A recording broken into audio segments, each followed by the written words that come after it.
Hello everybody. Oops, I may have been a little bit late there. Woohoo. 7 minutes late. Oh no. Apologies about that. I just lost track of time altogether. I haven't even had my lunch yet, look. So I'm going to have to go and grab something to eat in a bit. But, you know, I'm here. I'm here. How you all doing? How are you all doing? I thought I'd drop in and see how everyone is. Oh dear. Now, I did get, I'm sure I saw a super chat earlier from Chris Milky, so thank you, Chris. But unfortunately, it's gone off the chat for some reason. Yeah, I'm not sure what's going on. Actually, no, there's a fan funding button now I've got, so maybe it's on there. What's the fan funding? Yes, I've got you, Chris. So I've got a fan funding button now, so anybody that sends super chats, etc., I can go back and look at it, which is great stuff. So thank you very much, Chris. Let's get back in the room then and see who we've got in. So we've got Chris, obviously. Hello, Chris. Matambly, Multi, Dwarf's in, Rob Titheridge, Man Cave. Nearly fell asleep. How you doing, Sean? Rob's radio channel. Hi, Rob. Liking the gold badge. Robert Head, but gold badge as well. Welcome, Robert. And hi, Mike Cass. It's a bit on and off here. It's 1 minute it's sunny, the next minute it's raining. It really doesn't know what it's up to here. There's a little bit of a wind going. It's on the booze. Sean's on the booze. Harvey. Is Harvey popped in? I missed Harvey. Retro Tech. Hi, Christoph. Benji's in. Hi, Benji. Harvey's in. ZX. Mick McGinn. Hi, Mick. David's in. Hi, David. How are you? Down there? Down under? Derek Cooper. Hi, Derek. Not going to be on a ropey connection. Oh, wow. Mine's pretty ropey as well, Derek, but somehow I manage it. I don't know how. Can we please have fibre, BT? Please, can we have some fibre to the village? I can't see it. Bye, Benji. Benji's got more stuff for sale. Danish. Hi, Danish.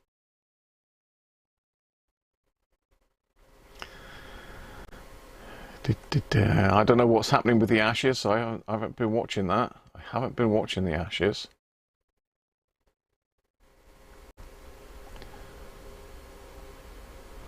Martin, hi Martin.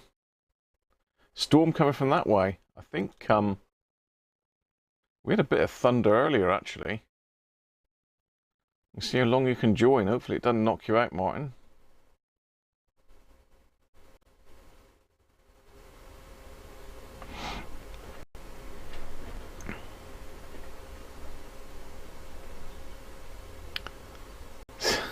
Nice one, Harvey. I'm just still catching up. Still catching up. Yeah, I'm here, Harvey, sadly. Lee, how you doing, mate? Gold badge as well. You haven't kept up with the cricket, but you know it's close. My radio, afternoon to you, Adele. Hope you're well over there, mate. Luigi, hi Luigi. Murat, greetings to you as well. From Turkey. Caps.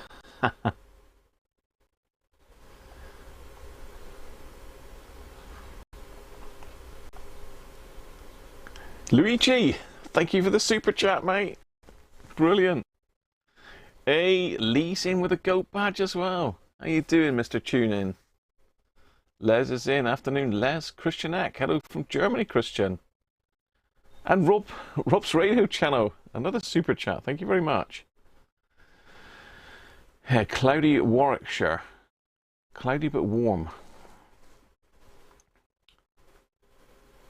Lots of rain yesterday. Luckily, we didn't have rain. Well, we did have a little bit of rain yesterday, but not much. I've been out trying to get the house prepared for painting. the exterior. It's been a bit of a nightmare, to be fair, but luckily my brother come over on Friday and helped me for the day, and Les came over yesterday afternoon and gave me a hand, so thanks to you guys. Afternoon, Anthony. Formula One day, so in between both, yes. I should be watching that later, Anthony. Should be a good one. Aaron, how are you, mate? Storm is just starting in Belgium. It's good morning in America. It's good afternoon here, mate. So we've got an R707 to look at today. Now, a lot of you have got these radios. A lot of them don't work because they've got problems with the module, and they're a bit of a nightmare to fix when they do go wrong. Is this Roberts one of yours? No, Chris, it's not. You haven't got a 707 on order, mate. Just come back from a walk over the mountain. Very nicely. What mountain was that? Hi, Brett. Glorious in the Vale of York. So yeah, first of all, Sean decided that it's about time I'd done another Roberts. So I thought, well, I've got loads of Roberts. Which one should I do? I've done the R707 many times. I've done the R600. But I decided to sort of have a look up in the loft, and I came across this one, which I put back for myself some time ago. And never got round. I don't even know if I've tested this. I may have done this on a live stream. I may have tested this before, but I'm not sure. So this is down to Sean, and then I mentioned to Rob Cross, Rob's radio, that I was going to do a Roberts, and he said, well, why don't you do a 707? So here we are. This is it. This is it. Now, those of you that don't know the Roberts R707, it's deemed to be, and well, it is probably the best Roberts ever made. It's a very nice bit of kit. It's I think they started in about 1969, is that right? Into the 70s, so it's very much of the 70s era. Now this one's a little bit special in that it's got the striped front grille. Now most of the other ones have got like a mesh grille on them, but this is one of the later ones. You can see it's got like a very coarse grain leather cloth on it, and it's got the striped grille. So both of those things give you an idea that this is one of the last ones ever made. Now there was one other one that was a little bit later than this, and that had aluminium angles on the front. This has still got the like laminated metal, but the very last ones had aluminium on the side, and I have got one of them somewhere, but I can't put my hand on it. So this is the next best thing. It's a 4-band set: long wave, medium wave, short wave, and VHF or FM. Short wave is 6 to 7.2 megs, so it's quite a short wave band, but it's a 49 meter band basically to the 41 meter. So you got some amateur stuff in there which you're not going to hear, but there are some broadcast stations up above 7.2 megs, and there's some more down in the 6 megs. So it is okay as a shortwave receiver, although it's like with all of these sets, it's more of a gimmick really. It's not a serious shortwave listening set. There's no fine tune on it, although the band spread is quite wide on that. They haven't crammed like 0 to 20 megs on it. Only goes up to 104. I think some of the early ones only got to 101. I don't know if the very last ones went up to 108. I don't think they did, but there is a few versions of this knocking about. But this is one of the newer ones. Now, one of the main problems with this is that it's got a module inside it. Now, these later versions had different transistors in the module. They had AF125s instead of the 115s. So it's highly likely that this will work. So I'm I'm giving this the thumbs up. This is going to work. Sean, thanks for the super chat, mate. Don't wear odd socks. I might have got odd socks on. I don't know. I even said to Mrs. Cruncher that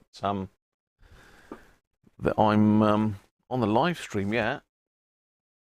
Now, one thing that is missing on this is these silver tops for the buttons. I have got a few of these spare sets, so I have got a set of button tops for this, but at the moment someone's just, I don't know whether that's factory that there's a bit of card stuck on them, or whether someone's just stuck a bit of card on them to hide the glue. I don't know. But like I say, if you can get hold of one of these with a stripy grill, then you know it's one of the very last ones and you shouldn't have a problem with the module. I say shouldn't because you might still, but it's unlikely. So let's catch up. Let's catch up with the chat. You like the new bag radio? These did come in a bag originally. You could order a bag with them. Now I thought I had one in a bag. In fact, I'm pretty sure I have, but I could only find an R600 in a bag. I love pain, Harvey. I love it.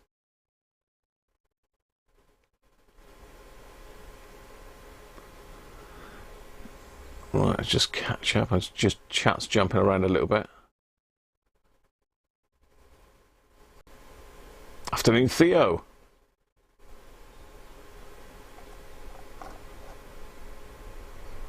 A Boeing 707. I'll tell you what, I'll have to send you one of these, David, to do, because they're a bloody nightmare to sort out. So you'll love getting your teeth into one of these, mate. I'll send you a deliberately knackered one to have a play with. I won't deliberately knacker it, but so let's have a look in the back of him then. It's got some bass and treble, by the way, on the front as well. AFC button, and then the band buttons. We've got headphone socket, a tape socket, and an external aerial socket. Of course, we've got the telescopic aerial for shortwave and FM. So let's have a look in the back. Well, we have got a power socket down the side as well. But it's one of the later ones. We have got a power socket there, so we can power it from the bench supply, which is good. So in the back, we've actually got a barcode here. What's this about then? 2019. That must have been when I bought it. Oh, donor. So this was a charity radio. So this has probably come in from one of the charities. I can't remember what I paid for it now, but it was fairly expensive. I bought it specifically because I knew what it was, really. This is just this just stops the batteries rattling about. You put the batteries in, then slide this back in. I always forget to put them in. The number of radios I've repaired for people of these, and I forgot to put them in, is unreal. So I've had to send quite a few of these on in the post afterwards. I've repaired loads and loads of these radios, loads of them. I did do one for myself, which now belongs to Mr. Man Cave Workshop. He when he first started watching the channel, he wanted the radio that I'd repaired. So Sean has now got, I think you've still got that one, Sean. It didn't get damaged, did it, mate? Jeer, afternoon to you, mate, from Norway.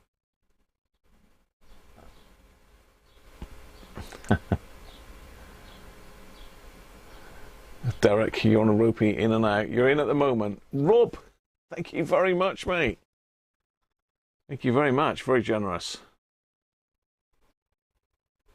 Sean's done with Volves. he's done a lot of radio. Done a lot of radios recently. So he has done a Volve, and I still haven't caught up with David's latest videos, and I haven't caught up with Sean's. But I got the week off this week. I'm supposed to be decorating the house, but it's outside and it's horrendous weather forecast for the whole week, so that might stop play. I think one of the things with the module in these is the later ones have got a different prefix on the on the module badge. So can you see the module there? It's got LP1164/1. It's got 02 on it. Now I'm pretty sure that the 02 denotes that it's the later module. I've got some other modules up there that I can pop in and show you in a minute, but I'm hoping that well, not necessarily hoping, because it's nice to have something broken to fix, but I'm hoping that this module will be okay. And so if you are in the hunt for one of these and you don't want the pain of having to do the module, look for that 02. That 02 there. If you got that, then it's highly likely that it's the later module. I don't know whether the 99 means anything either, but there you go. Aaron's got the current Ashes score up. Afternoon, Gavin. Afternoon, Sandra. How are you? You're late today. I was late as well. I think everybody switched off. They thought I wasn't coming. You got time to make a video this week, Rob, have you? Very good. 171 for 6.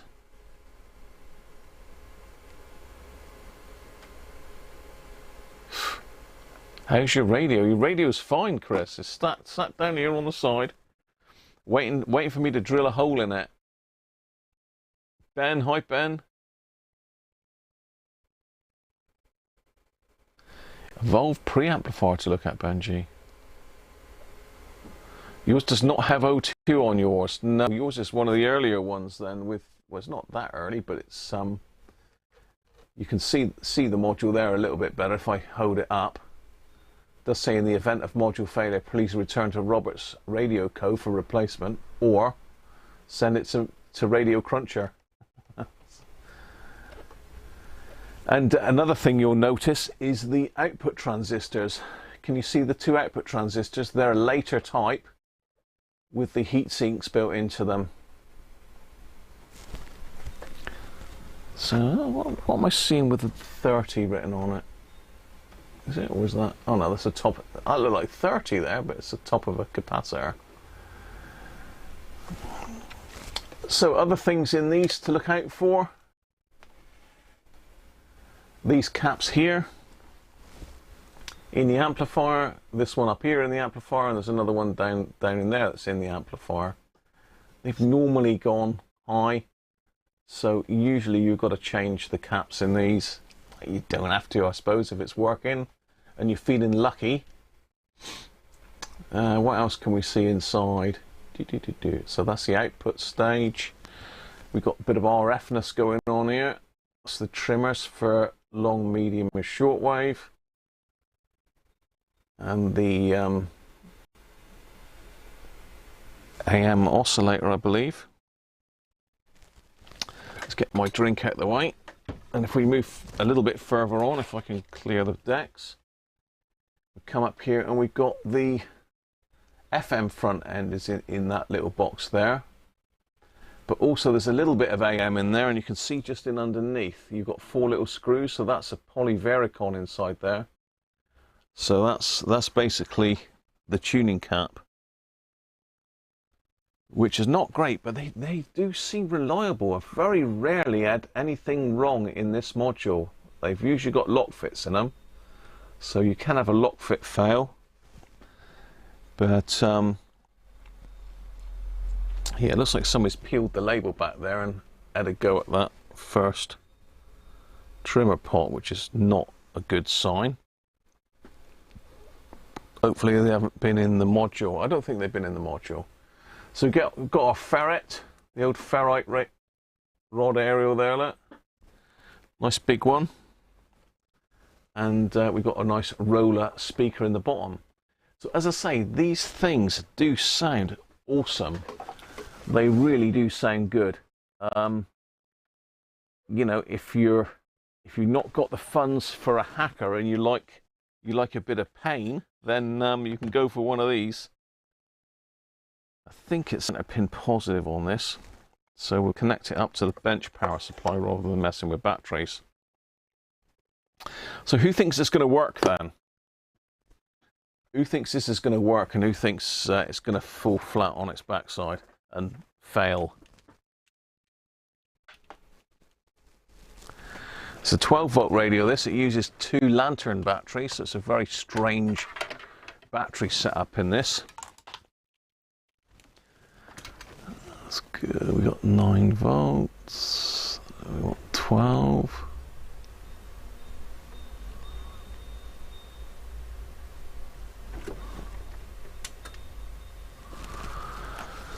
Have I got a lantern battery? Let me just grab you a lantern battery to show you the batteries it uses and how they go into this thing, because it is a bit weird. Yeah, I've got one there.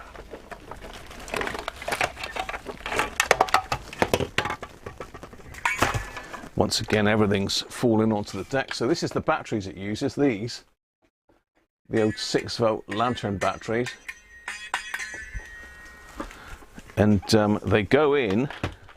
Now, I sent one of these to America once, and the bloke said that I've left something out of the radio. He can't find anywhere to put the batteries. Well, if you look in just in the center of the shot there, see that little circuit board? That actually makes contact with the battery terminals. So you pop that out. I'm going to get this the right way round.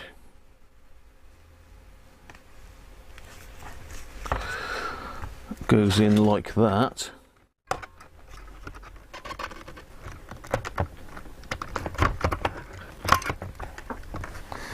And get the tab all right.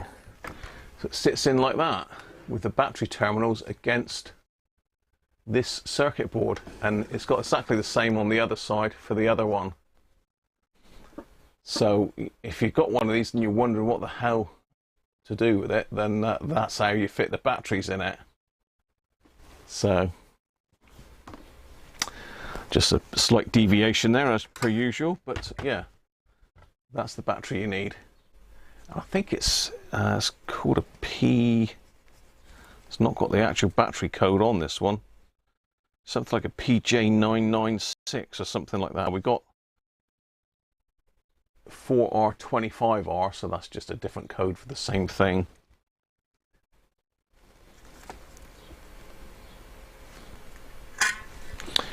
Twang. Right, let's zoom back out again.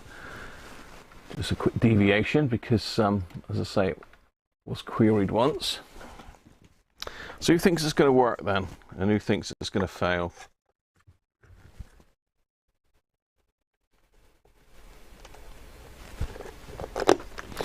It is the best sounding Roberts radio by far.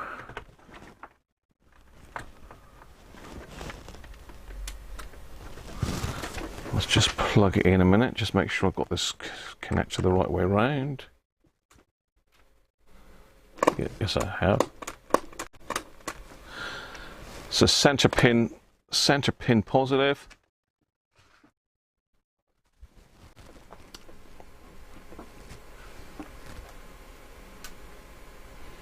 "996", Brett's saying. Christian's saying 4R25. You think it'll work, Rob? RY491, welcome. If it was Japanese, it would work. You're probably right. Well, saying that, some of the earlier Japanese stuff doesn't, because the caps are bad.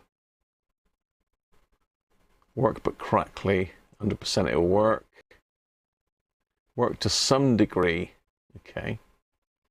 Motorola, Christian.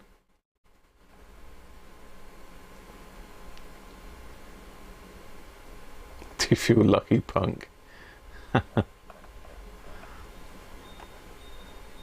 Rolf, how you doing, mate? Hi, Gerard. Right, let's stick it in VHF. Now, I believe on these the AFC button is weird. It's got AFC as standard. If you push the button, it switches to AFC off. Bit ass about face, but you know, there you go. That's Roberts for you. Let's fold the handle down over the back. Let's pop the FM aerial up. Whoa, it's a bit tight, that one. Needs a bit of lubrication. We have hiss.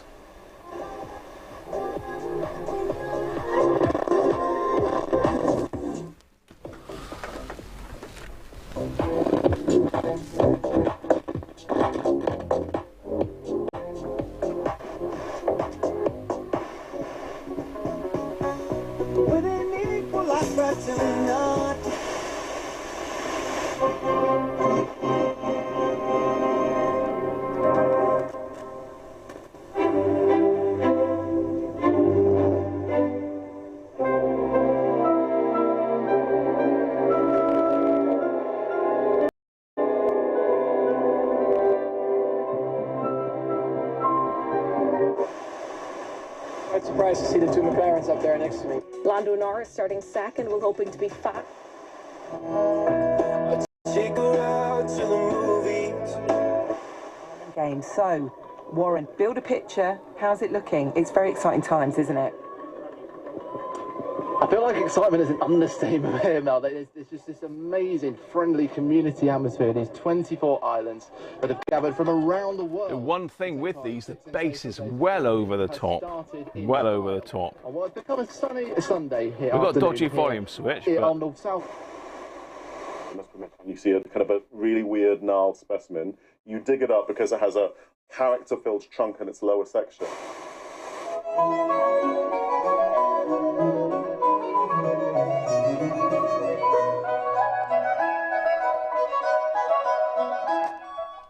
One thing I would say is if you listen to classical music, you'd be very hard pushed to find a better radio than this. My view is it's better than a hacker on classical music because it's got more range on the bass and treble controls, so you can really tweak it to suit the music. Yeah, I think for classical music, it's very, very hard to beat this radio. The Grundigs might get up close to it, but it's a good radio.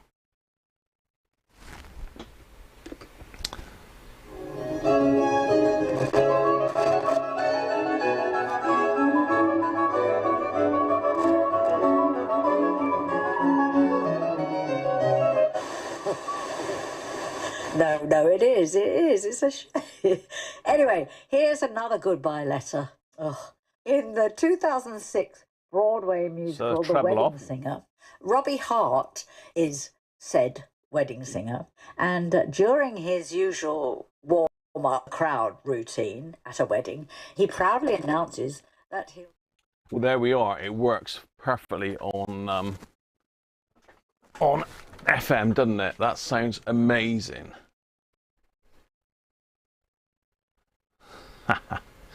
Everybody's saying they knew it. Sean loves it.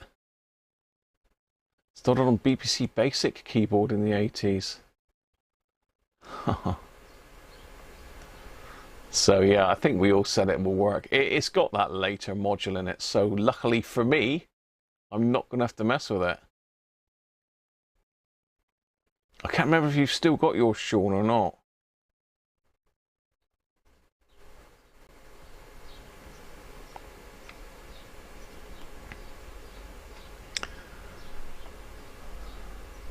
What was the retail on the R707? I have got... let's have a look, see if Radio Museum have got anything on it. I've got some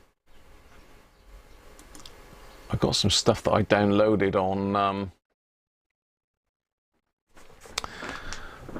my iCloud this morning, but let's see. iCloud. Let's see if I can get into my iCloud. This might slow me right up though, that's the only problem.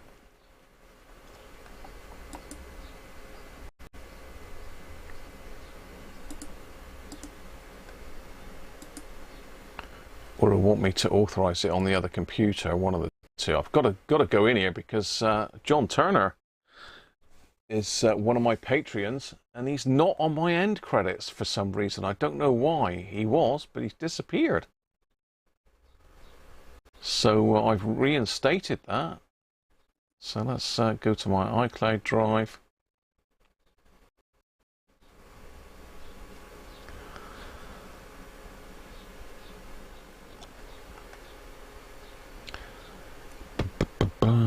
Just browse 2023 streams.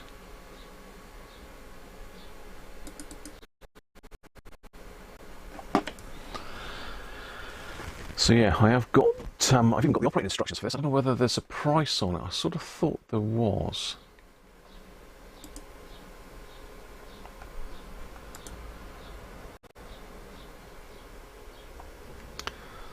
And somewhere I've got the R707. Alignment. Download that one. Download that one. Well, if anyone wants to jump on Radio Museum and have a look a minute, see if they've got it. Patreon's latest. I need to download that one as well.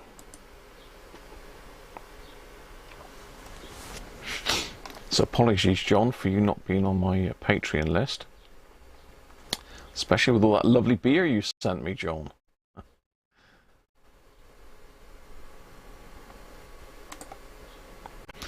Right, so let's have a look at the R707 instructions first. This is good fun to look at. Very much of its era.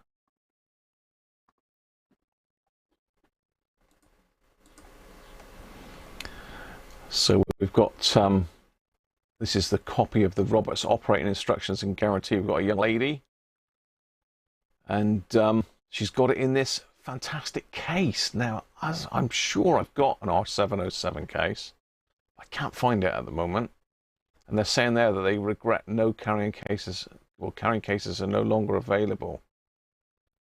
Printed by Herbert Fitch & Co. in London.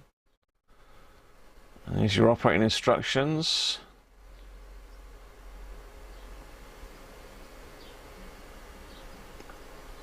Guarantee alert. Conditions of the guarantee, claims. It's not there. Schematic, description. Has it got it in here? So this is the ERT servicing chart. Now this is the older version with Roberts written in type on the front. 1969, the very end of 69 is when these first started. Now, has it got the cost when it was new?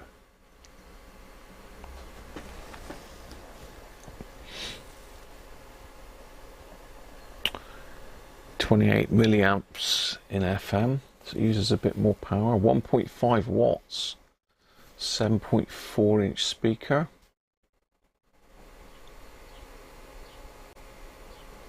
No, there's no mention of the price when it was new there. Okay. So yeah, we probably need to look on the trader sheet. The trader sheet usually has the what am I trying to say? Usually has the actual price when it was new. Let's see if I've got it in my computer already.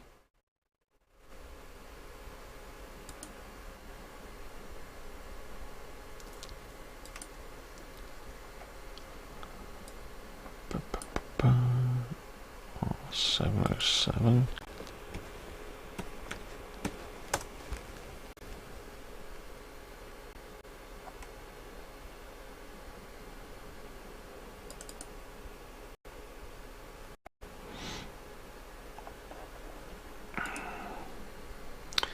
This is the actual Roberts technical data sheet. I don't think there's a price on this, is there?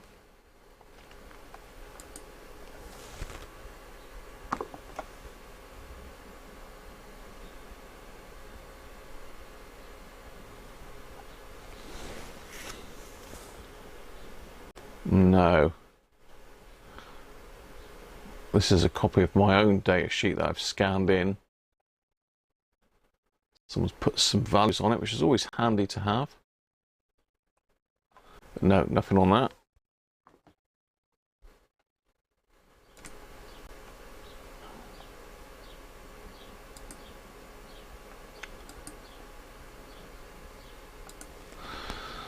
Let's see if I can find the trader sheet, unless anyone's already found it.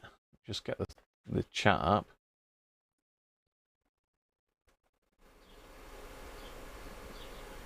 $159 new. Radio Museum says £36 in the first year. $34.50, there we go, we've already got it there. Thanks everyone. 969 to 77, yeah, that's about right. Chris, thank you. Any chance of adding auxiliary into your radio? How? That could be fun, Chris.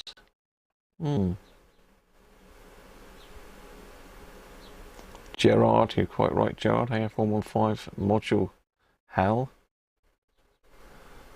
You still got yours. Great stuff, Sean. Your RP35 sounds better. You've got to have them side by side, Chris. I think you'll find that the RP35 is very nice, but RP37 will give it a good run for its money, but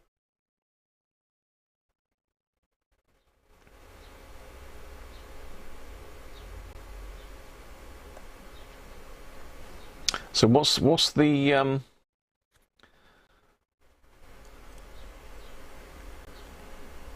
what's the price now then, would you say, or what's, well, with inflation, what would that make that 36 quid in today's market then?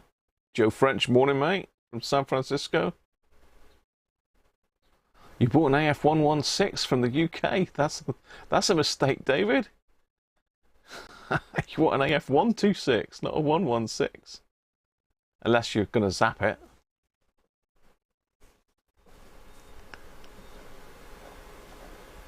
Dids, afternoon.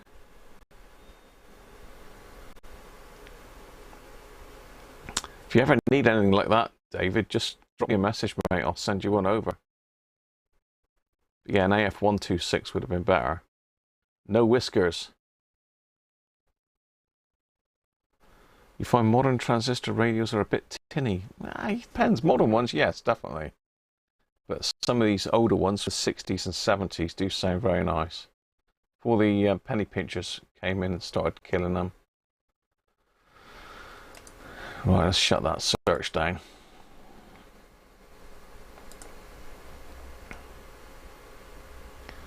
So where's me picture gone? There we are.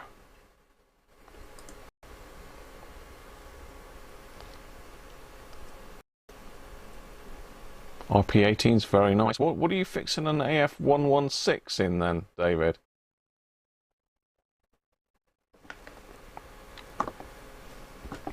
So Dids has reminded me that I haven't had my beer yet. I have no finger. I've got no finger going in me today, Dids. We've got to try this on the other bands in a minute. I'm just going to down to get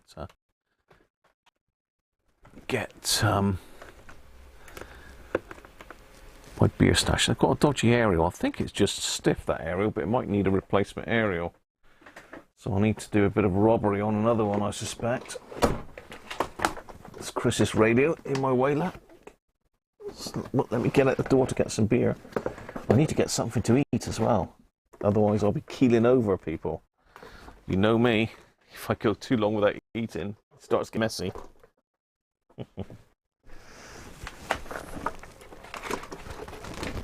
Alright. Let me go and get my beer stash.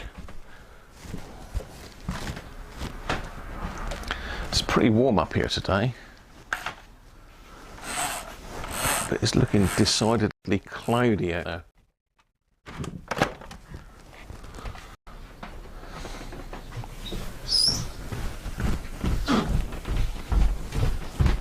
There's Maddie. Hello, Maddie. Alright, let's get the beer stash sorted.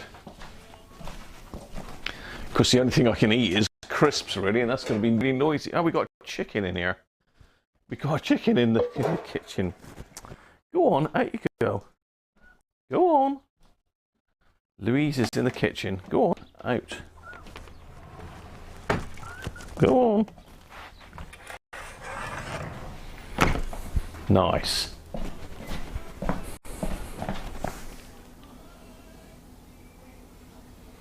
Lovely, and she's left us a present on the floor as well.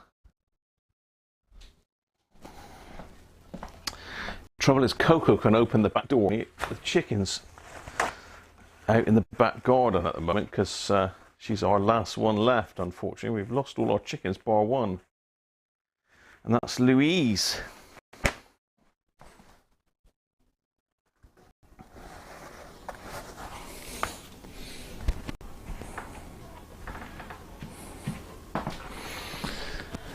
Right. So I've got the beer. That's sort of like put me off eating a little bit. Chicken crap on the floor is not a good sight, really, is it? I've got a couple of biscuits and some cheese footballs to go at that. How about that? That should keep me going for a bit. They are a bit crunchy though.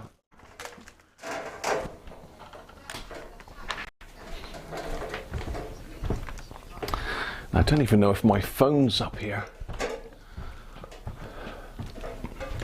I think it was. So we need to check medium wave and long wave. The best way of doing that is with Derek's very good transmitters. I don't know if you've had any call for one of your long wave transmitters yet, Derek?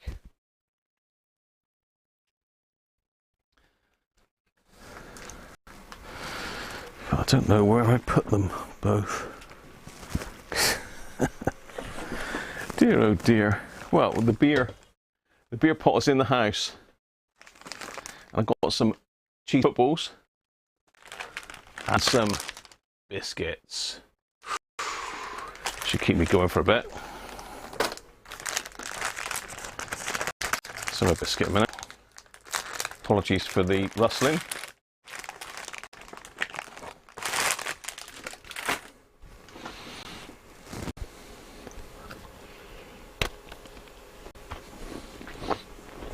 Nice pink Louise.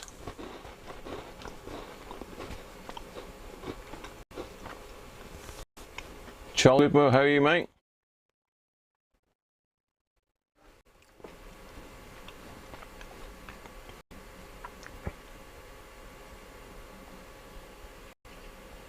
It's a local Philips portable. Thanks, Joe. You haven't fired the RPC one up yet? Chris, wow. It's a beauty, that one.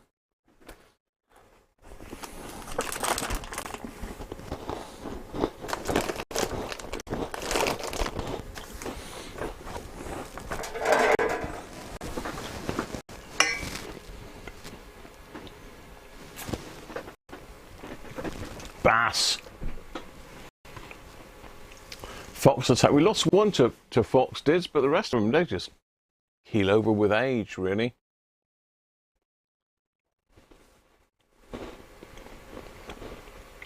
Your resin casting replicas again.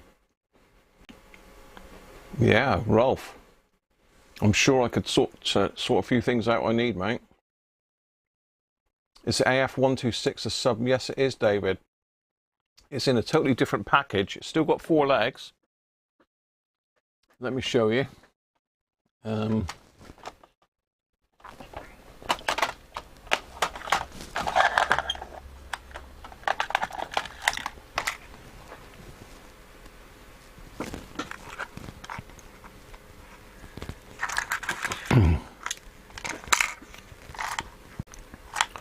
I've got me labels mixed up here.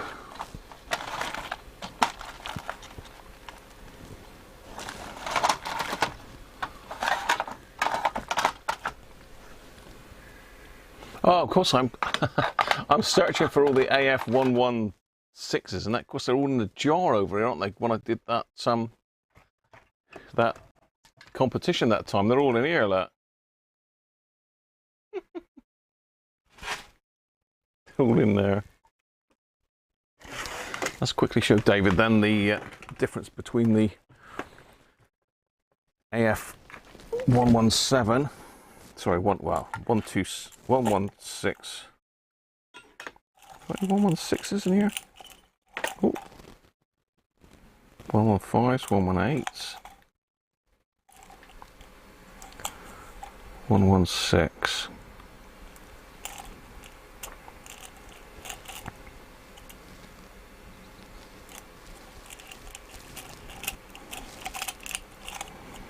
I'm trying to find one with some decent legs on it. Most of these have been taken out of other stuff, pulled out of modules. I've got a lot of them.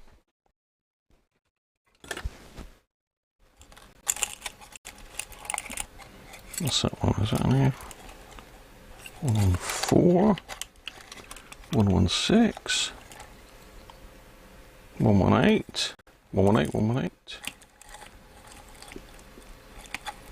115.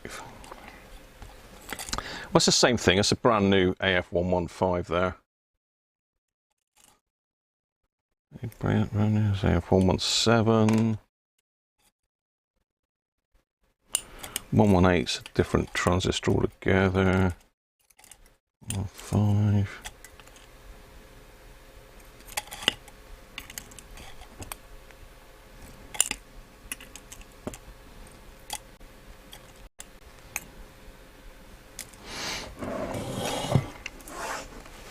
So,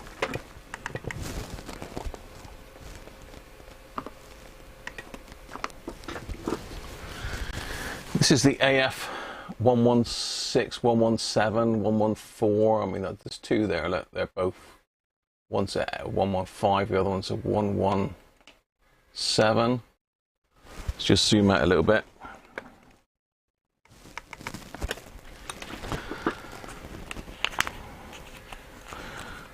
So there is a 126.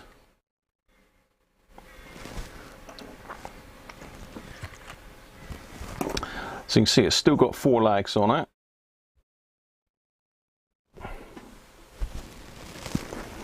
Let's darken that down a little bit.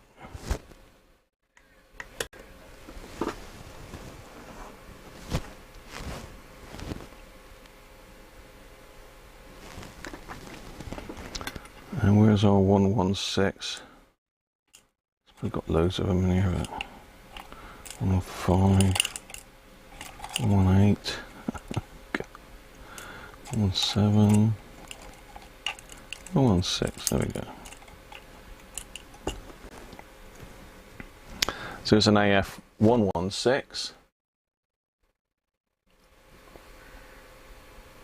So you can see the pinout's different. So this has got still got the 4 pins. They've both got 4 pins, but it's a totally different package.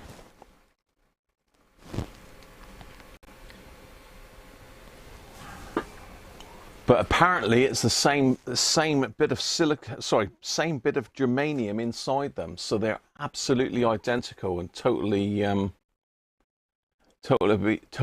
to be swapped over. If you get what I mean.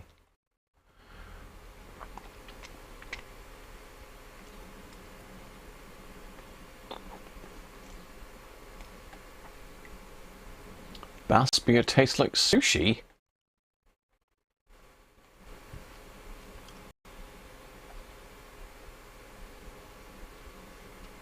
Mike Atlantis, how are you, mate?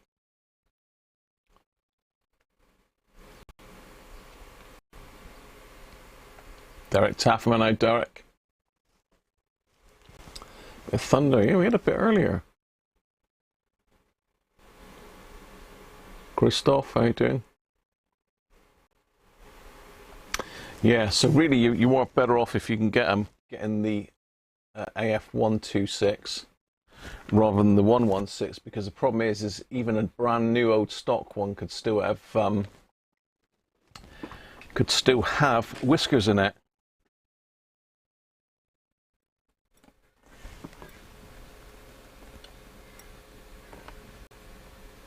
There we go. AF126. AF116. It's the same with the AF117s. The 127 is the best equivalent. Excuse me. and 114s, the 124, 115s, the 125. There we are. Let's get the beer situation sorted then.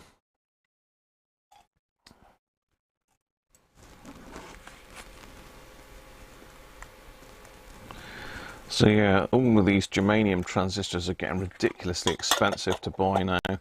Totally unreasonable for what people have obviously paid for them originally. Excuse me. Missed that one with the mute button. Right, let's get this one. This is liquid lunch. Look now, liquid lunch going in. You're welcome, David. Again, if you ever get stuck with transistors, you want to look up Mark Hennessy's guide to transistors, David. It's all in there. That's where I learned it all from, really, from Mark. So big thumbs up for Mark. His article has been used many times on this channel. So, in fact, it's the best article, I think, on transistor equivalents that I've ever seen. Probably the only one. Service the radio. We need to see if it works on medium wave, long wave, and short wave yet, though, Sean, don't we? So let's try it on medium wave.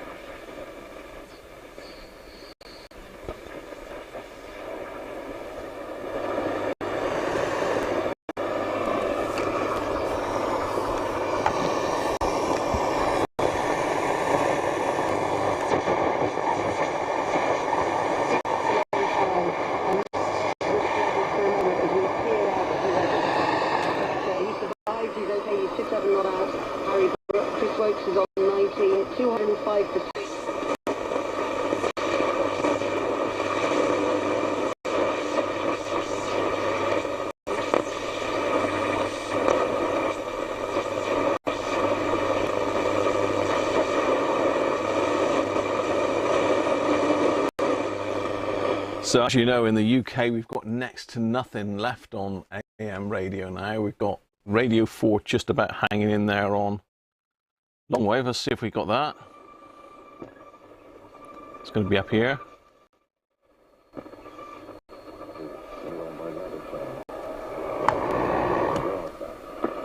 Hello everyone. Solid, isn't it? Oh, Groundhog Day for you as well. Another game of cricket, another day, another game of cricket. And for this series, every single day. So everything in here is interfering with it. But it is working. Let's see if we can get long wave working. Sorry, not long wave, short wave. Drop my biscuit on the floor now. It's not good. It's not the healthiest floor on the planet.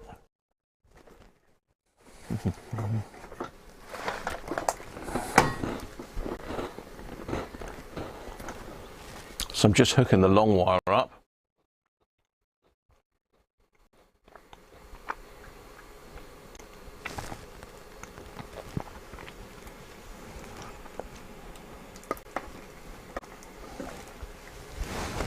Just eat my biscuit.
no.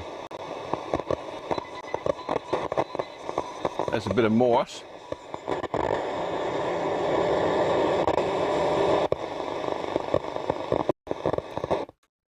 No, my switch mode power supplies and broadband are absolutely wiping it out here. So unfortunately, it is working. I can hear it's working, but not great.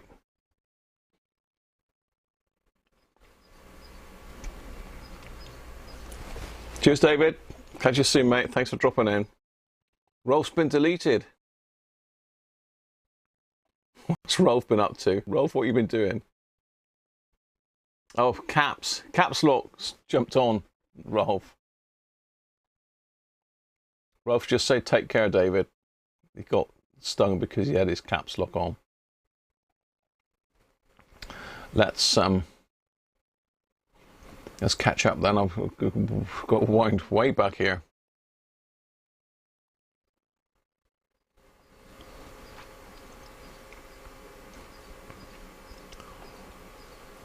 Gonna watch the Grand Prix.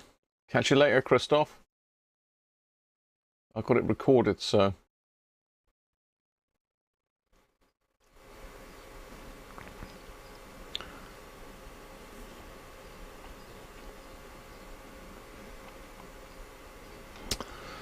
So you've just bought an XH Data D808.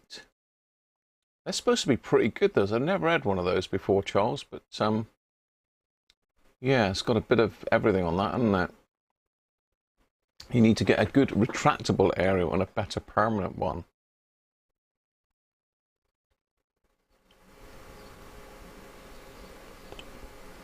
Cyan LEDs, never heard of them, Aaron.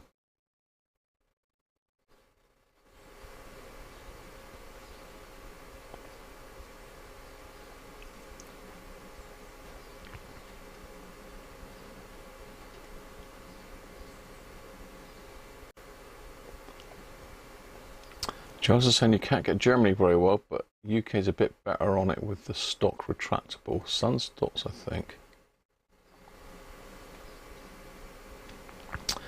A base area was going to be far better.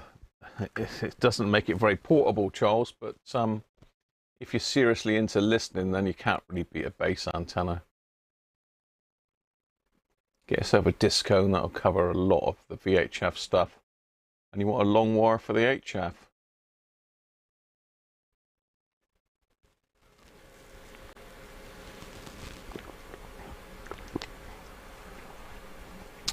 I understand what you're saying, Mike. Been done before, but they pay no attention to it, does it?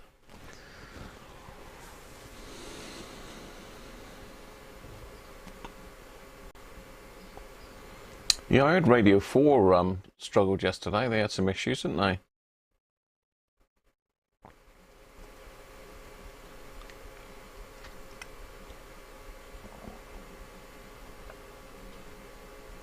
Yeah, no worries, Rolf. I'll catch you soon, Martin. Thanks for dropping in, mate.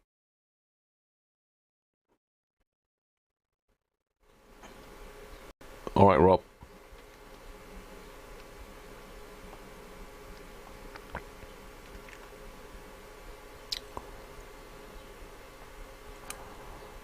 Sherlock Holmes style pipe. It's a peace pipe Sean's got, I reckon. So there we are. It's working.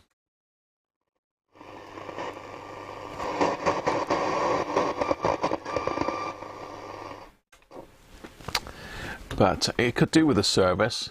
We could also do with checking those caps that I pointed out in the power supply section.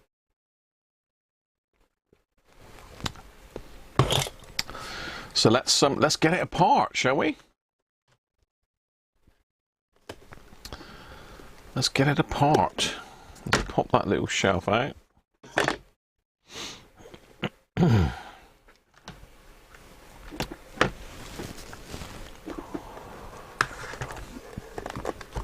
Next, we've got to take out the screws in the bottom. There's two down here.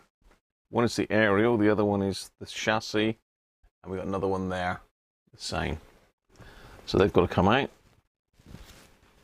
And my screwdrivers are over there because we were down playing with... I was going to be doing a Nintendo NES today, look. I don't know what your thoughts are on that. Probably not a lot of thought on that, but Mrs. Cruncher, someone from her work, has given me an NES to try and fix. Nintendo Entertainment System. So I was all ready to go with that, and Les came over yesterday afternoon, so I said, well, we'll get my old telly down and we'll plug it into that, because it had the RF and it's got video and audio phonos on it. Anyway, went to connect it up and the damn telly doesn't work, so unfortunately I've got no means of testing it really. Well, I can plug it into one of my other tellies, but I can't get them on the bench.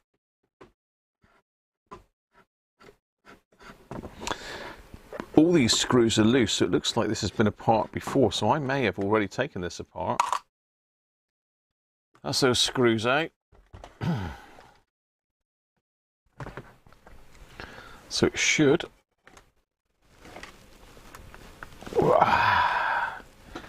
It should come out, but it's clogged in as usual. God. It's jammed in with the years of nastiness.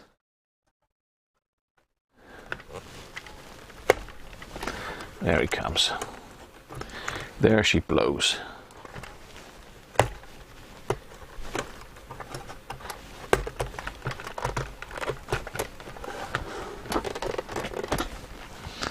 So that side.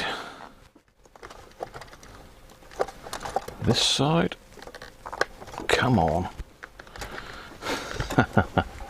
The problem is stuff gets caught in this gap between the metal trim and the leather cloth, and it sets it like blooming glue.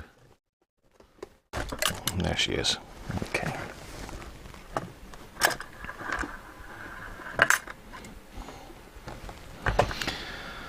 So there it is, out the chassis. We've got the aerial washer.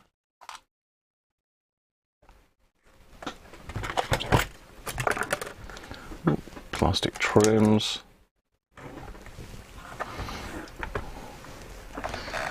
So let's take this bottom section. Should we take that out? Or should we just unsolder it? We'll desolder it.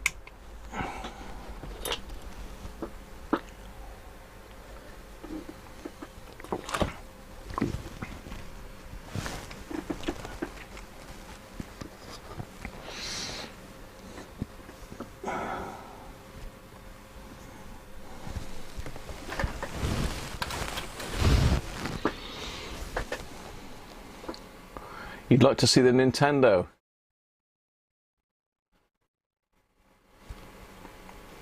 I can go and get it in a minute, Jess, and just show you. Oh, you got the rain, Lee. You're off, Sandra. Catch you soon. Woman's work's never done. Thanks for dropping in, though, Sandra.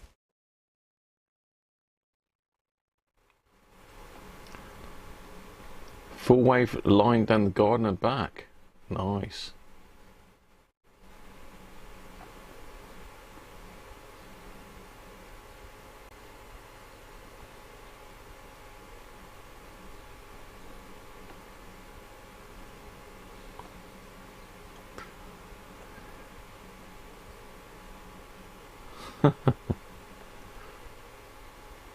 Welcome back, Rob. How's the pizza? Sean is on the pipe and floating around the ceiling. Right,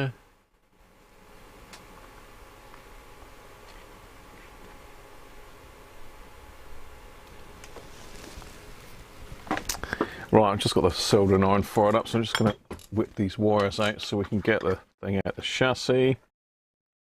I've got the wrong tip on. I was fixing something for my brother the other day. We're trying to fix it. It looks like we've got a knackered battery in it.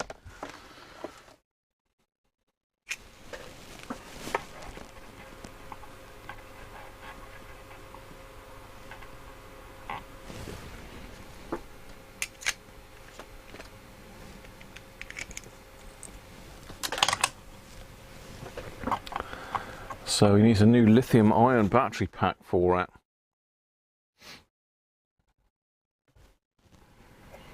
And there's to pop the speaker out as well. Oh, loads more stuff cascading everywhere. And the right nut spinner.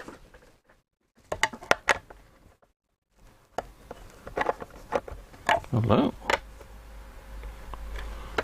I don't think it was metric.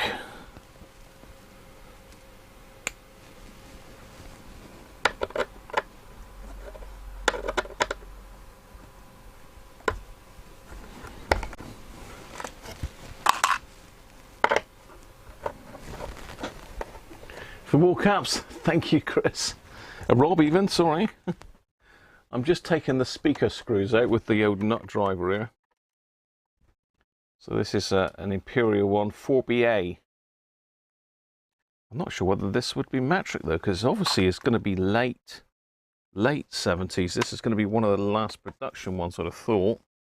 Serial number on it is 80,721, if anyone's got any of these to compare. 80721.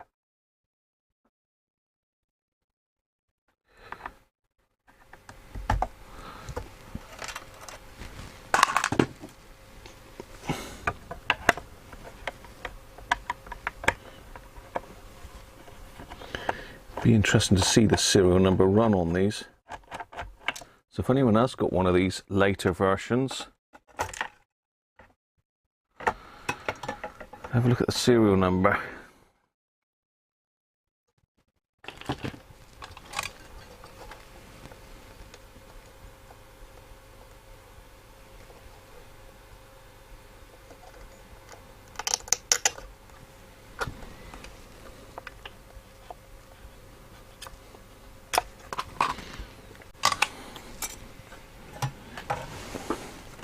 Just be careful with that speaker.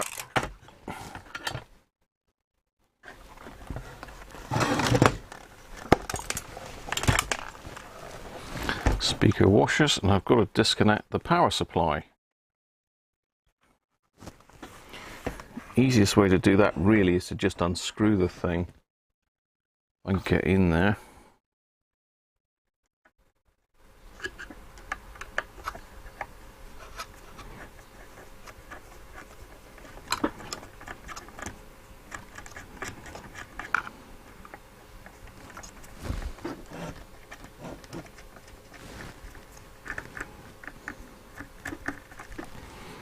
There we go.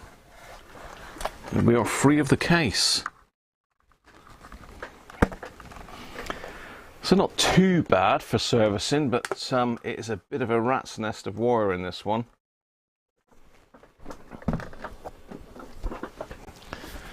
Whew. Peter Carter, how are you, mate? Your council bought hundreds of them in 1977. Discone. It's Discone, Charles. Discone. D-I-S-C-O-N-E.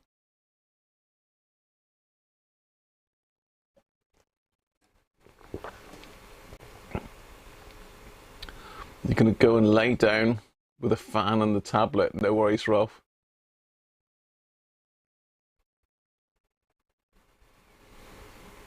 Sean's loving it.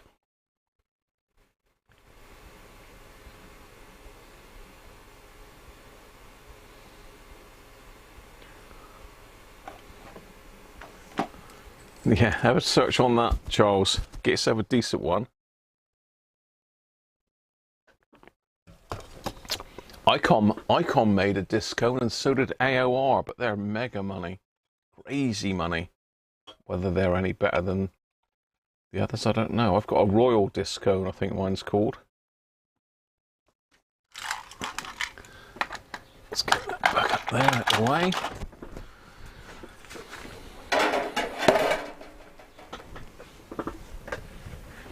Right, let's get all these nuts and bolts put out the way. Turn the desoldering tool on.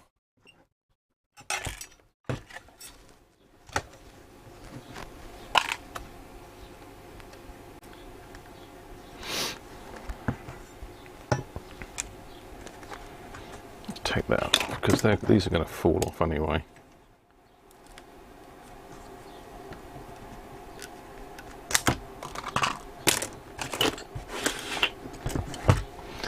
And pop the aerial off. That's a slightly different aerial clip to the older ones. I'll also pop these little brackets off. A number of times I put one of these back in the chassis and forgot to put those brackets on as well. There we are. So you now see the module in all its glory. That's, if you've got one of these that isn't working, it's going to be that. 90% of the time that. It could be dirty switches, it could be dodgy caps, but 99% of the time it's going to be that module. Which is a pain in the backside to do, but it doesn't need to do it on this one. Which is great. So you can see the transistors. The output transistors a lot clearer now. It's out the set. That these two, and here's our bank of potentially dodgy caps. I think this one's 6800. These, I think it's two 330s and a 470, something like that, from memory. That looks a bit wibbly wobbly, that one, but I don't think we got a dry joint now. So what I'll do is I'm going to desolder all of these three legs. I'm going to lift this side of them, and we'll see what sort of condition they're in. If they're bad, then we'll change them. If they're good, then we'll leave them.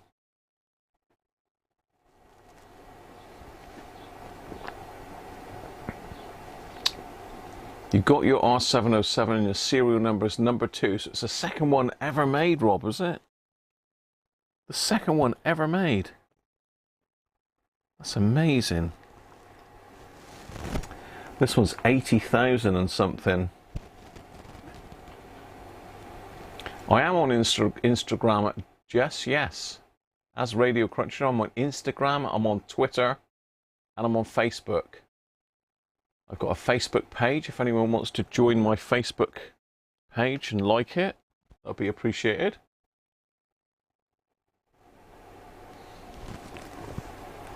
Instant Graham. Yeah, you can find me as Radiocruncher on all the social media stuff. Only 3 cricket fans there. I used to love cricket, Mike. Back in the days of Botham, Jeff Boycott, Mike Willis. Used to love it back then. Used to watch it all the time, but I haven't watched it for a long time. You got a DAC 90. You got a DAC 90 or a 90A, Sean? Right, let's get these done. This desoldering tool is heated up and ready to go. Just got to unwind it from all the junk on my desk here. Everything that's cascading down. Oops. Keep burning things with it.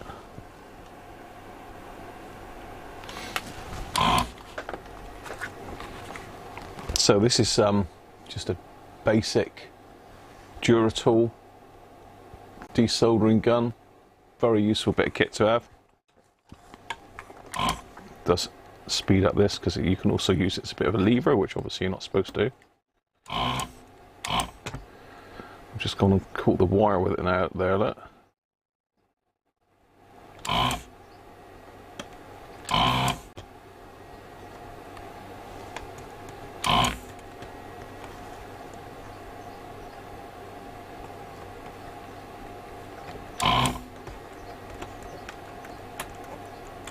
There we go.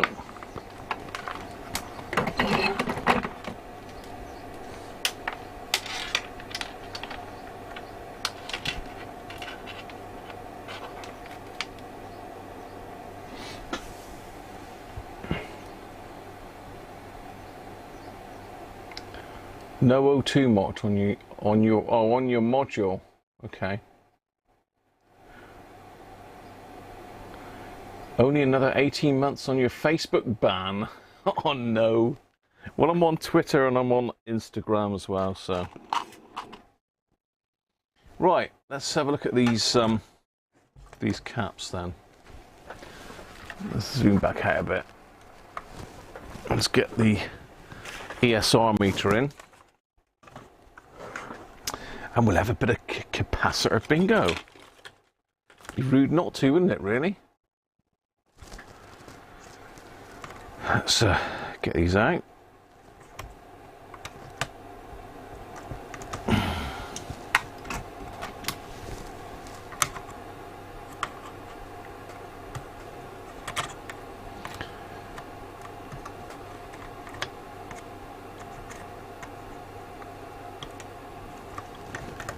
The tools that Mr. Rob Cross bought me.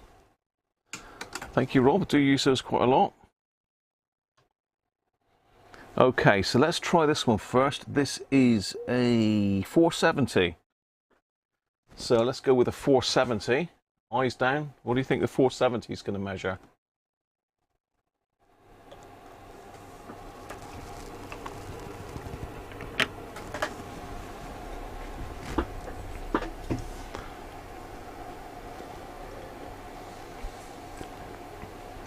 Thanks, Jeff.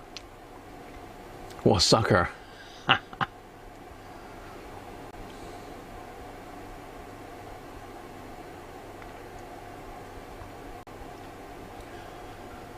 $499, $510, $500, $580, $607, Rob. Rob's gone high. Could be.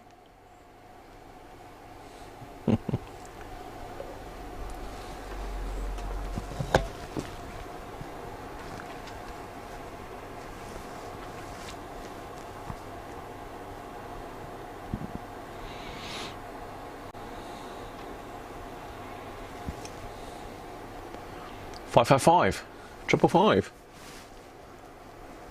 Brooks gone. Bowled out. Are we batting at the moment? Are we, Mike? 510, 520. Dual timer. Wouldn't change any of these. We'll see, Sean. We'll see. So really, you're looking at what would these have been? Minus 10 plus 50 back in the day, percentage-wise, wouldn't they? Probably. So I don't even know where my... Oh, there's my phone over there. Oops.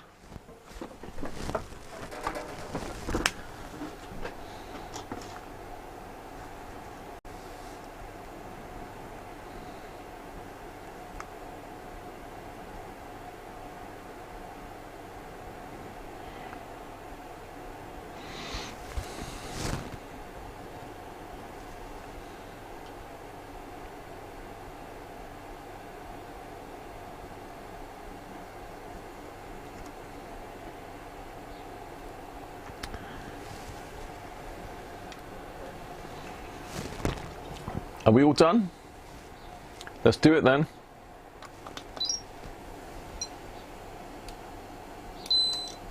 Ooh, that's quite high ESR, that is, for that should be below 1 ESR, so it's certainly gone wrong. And look at it, it's 634.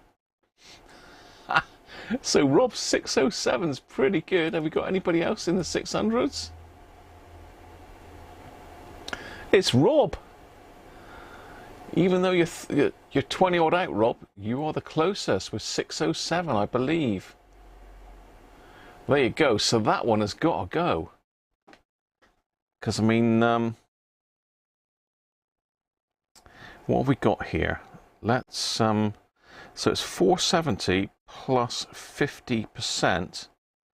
So if it's 50%, it's still intolerance. Basically 50% is 705. I mean, today really you'd be looking at 20% tolerance. So if it's 470 plus 20%, it's 5564 is 20%. Look, so it is. It's got to be changed. I mean, it's got high ESR anyway. Right, okay, so the next one then is a 330. I believe these are all connected, aren't they? One, two. Yeah, they're all connected to the same. So 330 next then. What do you think a 330 will be? Well done, Rob. New one will read similar. It may do, Sean, but once it's been in circuit, it should change.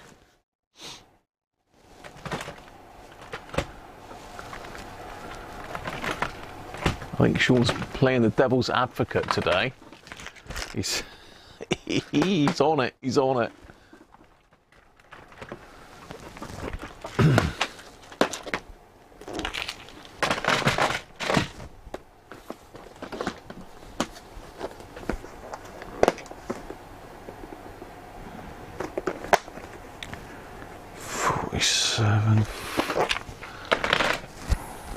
Got any 470s? Yes, I've got some 470s.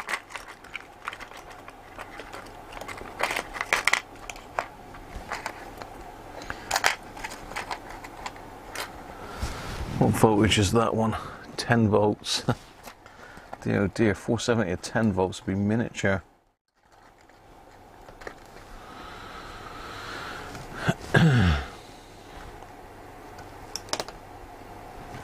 Let's quickly take Sean up on his offer and try a brand new one.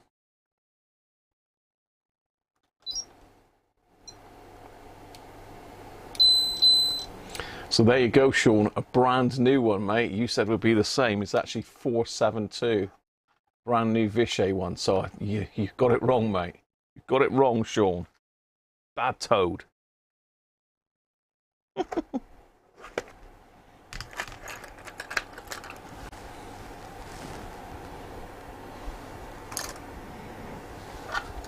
Right, how are we doing on the 330s then? How are we doing on the 330s?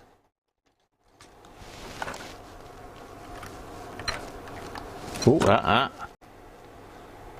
nearly gave it away then. Let's put these caps down a minute.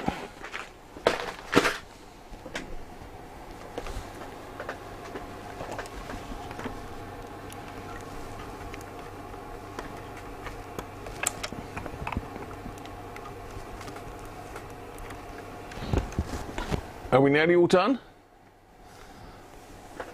330s with some of us. Rob's going 580. Could be. Could be. Yeah, they were. I mean, you heard the radio was working. It sounded fine. I mean, the volume was playing up a little bit. But I did notice it was distorting quite low down on the volume. So possibly that was the case.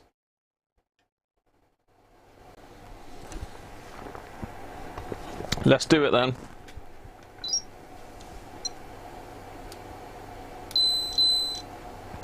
See, that one's probably okay. 56.56 ohms, 395.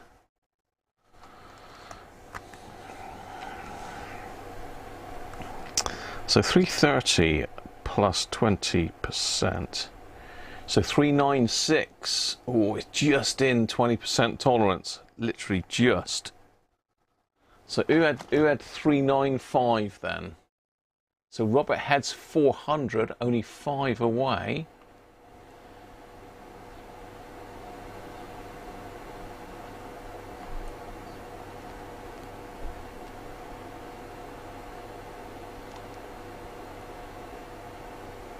$396. Oh, Mike. It's Mike. Well done, mate.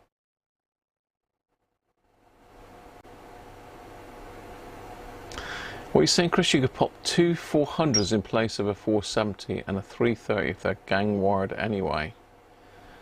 Yeah, then they're wired to different places, Chris. They share, sorry, Charles. They share the same ground, but they're wired to different places on the circuit. Okay, we've got one last 330 then. What's this one going to read?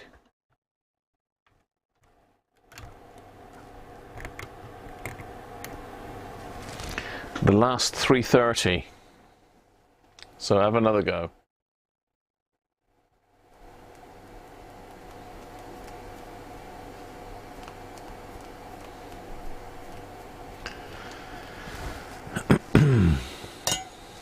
Toing.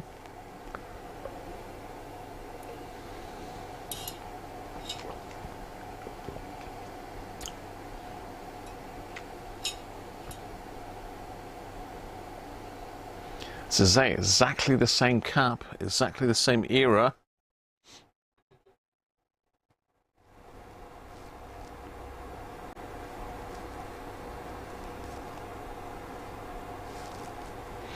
This is a really nice set, this. Really nice. It's good condition. Again, I think the boards are a different colour in some of the later ones. Hey! Cheers, Sean. Bad cap snap up a radio. Yeah, 330, Charles, yeah.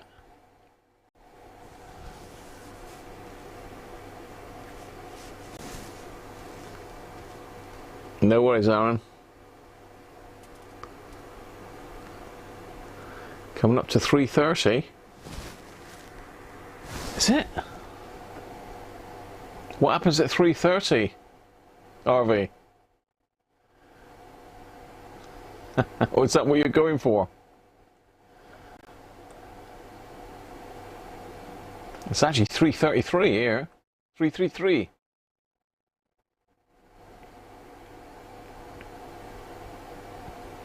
It's strange. I went through a period of waking up at 3:33 every day for well, not every day, but you know, every time I glanced over at the clock, it was 3:33. It was spooky. I did it about 3 days on the trot.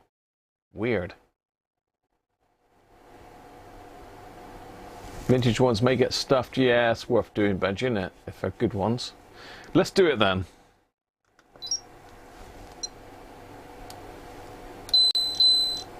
Well, that one's pretty much identical to the other one. The other one's 395. This one's 396. So, yeah, both of those would be okay, really.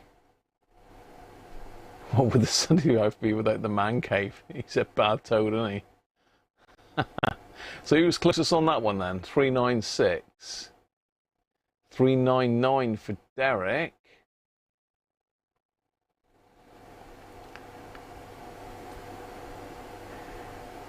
$399, Derek closest there. $392, $360, $391 is Derek, I believe.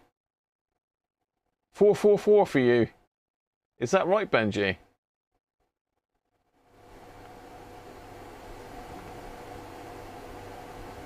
Oh, we've got 7 runs to go, Mike. Oh, it's Derek, is it? Yeah, it is Derek. Well done, Derek Taffman. So yeah, both of those could probably stay. But really, if you're going to do one, you might as well do them all. The other one that is a bit dodgy is this 680 over here. Now, you got to make sure we get this the right way round. I believe that's the negative and that's the positive there.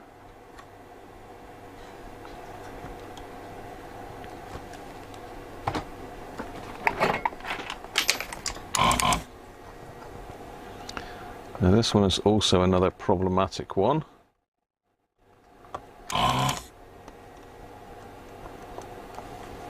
Let's see what this one reads.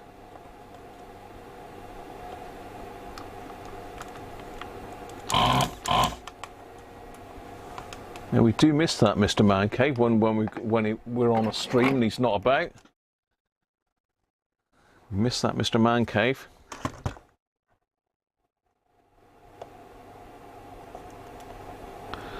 So this particular cap, I have had these sets with this one here, this one shorted on more than one occasion.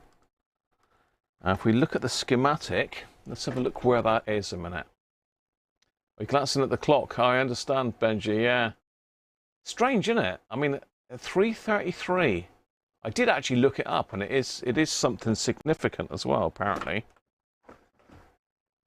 Something, is it not the witching hour, but some supernatural thing that's supposed to be associated with that.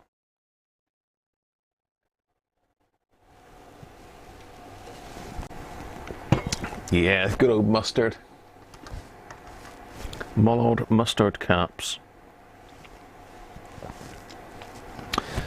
And the other thing is you have got 5 electrolytics in the module as well, so they're sort of 50-50 as to whether they're any good or not. This is a later module, so they may be okay.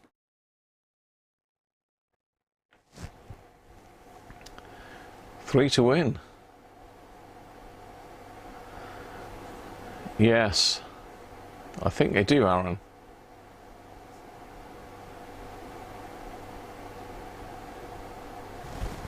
To win the whole Ashes, Mike?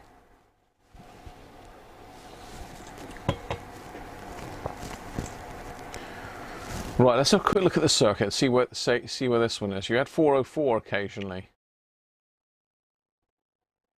Strange, isn't it, how our body clocks wake us up? I mean, apparently, I think it's something about someone from the other side trying to contact you or trying to make their presence known or something like that. It is. It's all good stuff. I like all that sort of stuff anyway, so.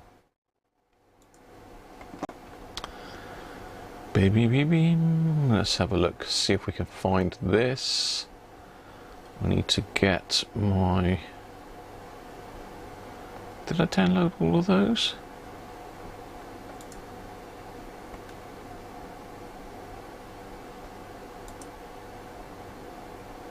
Ah, here we are.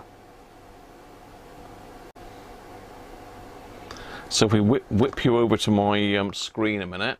So C41 is the offending item.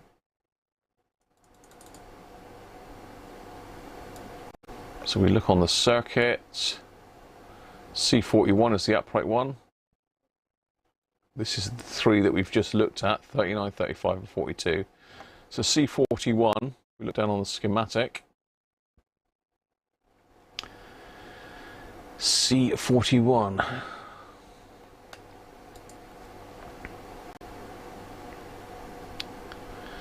is in here, look. So that's on the audio output. There's this one here, which looks like it's right across the positive and negative. Look, C42. So if that one's shorted, then you've got a dead radio with a short. So it might be C42 then, perhaps, that's failed in the past for me. Which is this one here, but I don't think so. This tends to be the one that suffers.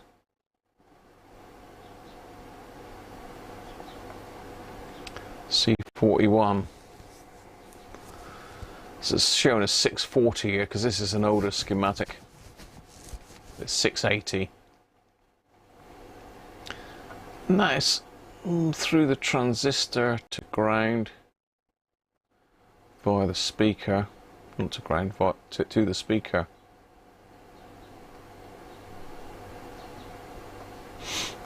Okay, let's get it out and have a look. The capacitor, that is.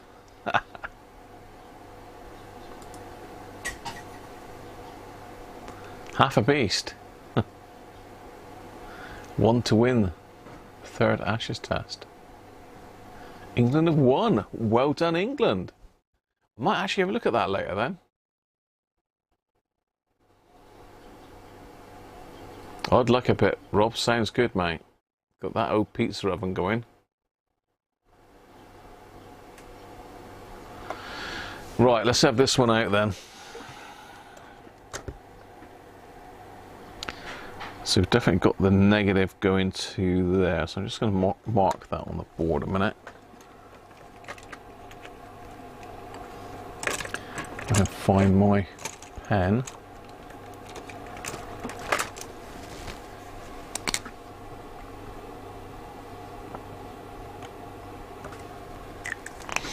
Right, 680 microfarads then.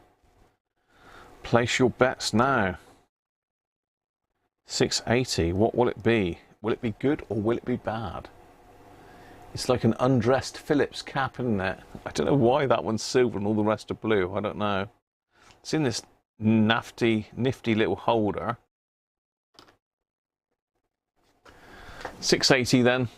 732 for Charles.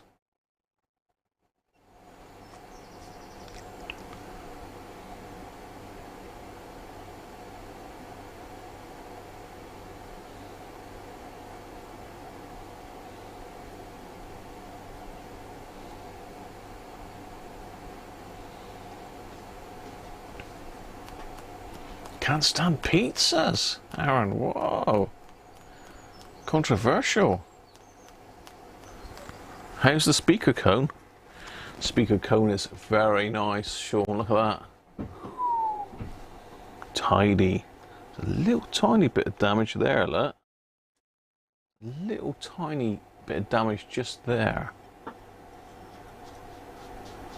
Might stick a little tiny bit of tissue over that.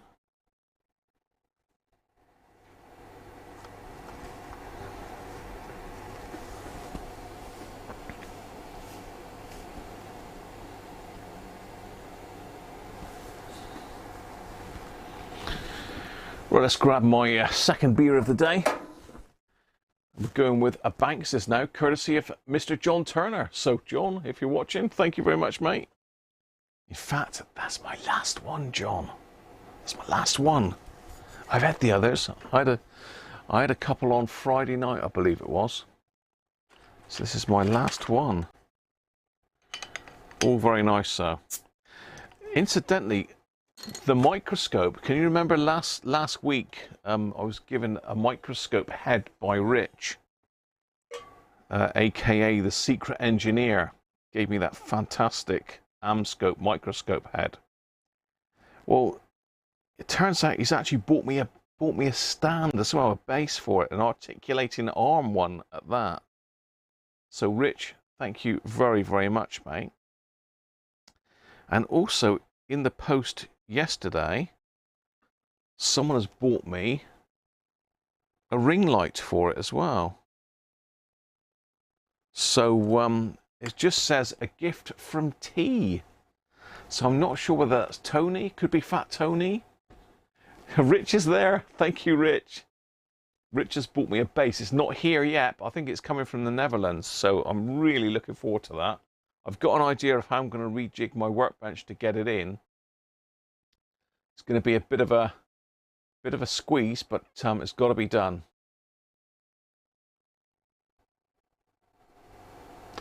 Radio sounded okay, so the cap is probably okay. You're right, Gier, but certainly that first one was quite a way out, wasn't it? That was quite a way out. Yeah, that one had gone very high for some reason. Let's do it then.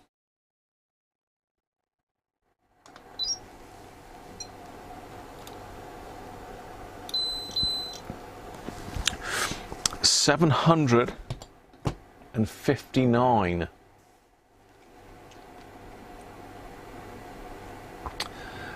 Oh, Gio's got 760. Gotta be Gio, surely. It gotta be. He's only 0.9 out.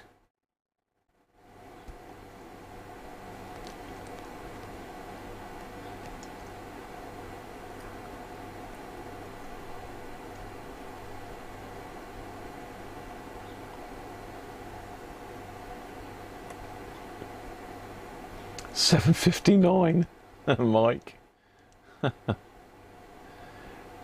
Can you pay his mortgage off? Well, you haven't got a mortgage, I don't expect, Sean. So yeah, thanks very much for that, Rich. I'm looking forward to that arriving. So someone's bought me a ring light. So all I've got left now, all I've got left to get before I can get it up and running is a camera and a Barlow lens. Now Barlow lens, I believe, makes it more wide angle, so you can get in and see components a bit better. So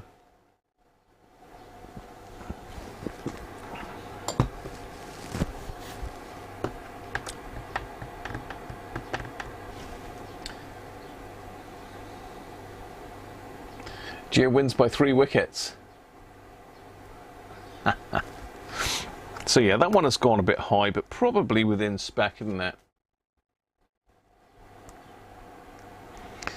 So it's 680 plus 20%, 816. Yeah. So that one probably is okay. So have I got a 680 here? Yes, I have.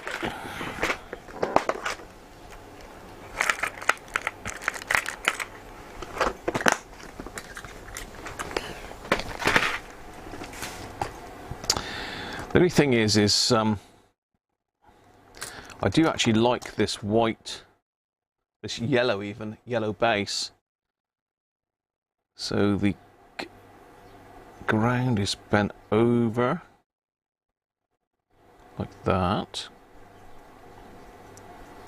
We take this base off. So they bent the legs on it, sort of like a dog leg in the leg.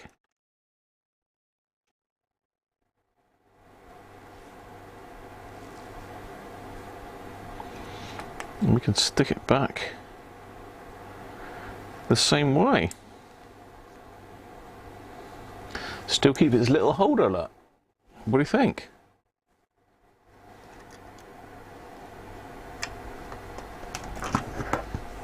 Retro. So again, these Vichy caps are not cheap now. They are not cheap. Not that they were ever cheap, but they've gone through the roof recently. So I'm going to solder that one in.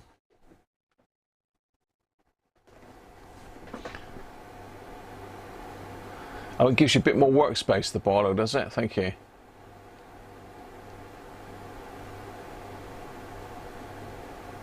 Fish and chips is good, Charles. I do like a bit of pizza. I haven't had fish and chips for a while, actually. The price of fish and chips has gone through the roof, hasn't it? Everything's gone crazy money-wise. Everything.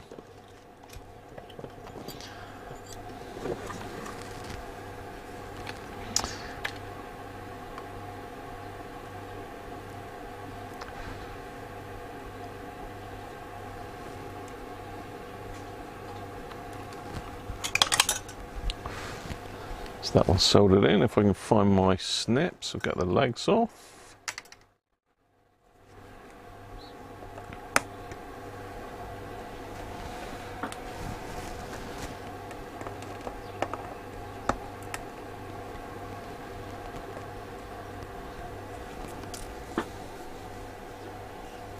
You like a bit of pizza, Chris?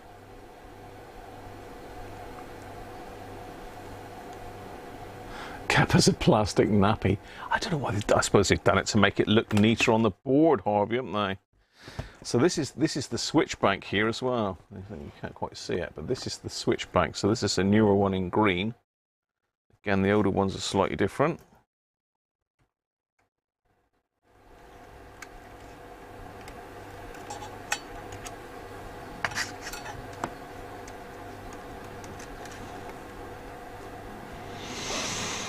Another common issue with these is the headphone switch. The headphone socket's got a little switch in it that can go open circuit and kill radio dead. And these have got these diddy little caps on them. It certainly shows it's a slightly newer version. Yeah, soldering is much nicer on this board as well. Some of the older ones left a lot to be desired.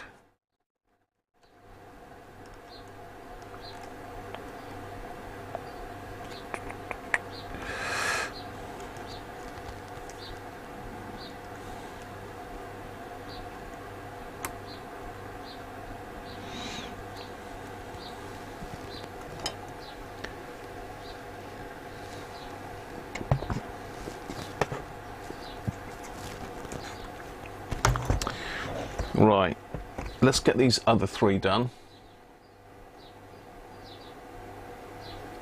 Bottle of red. £7 for cod. Yeah, usually for the two of us there's not much, well, there's no change out of 20 quid for fish and chips for two. And we used to be a cheap sort of takeaway, didn't it? Fish and chips back in the day. So I'm going to get these three out now.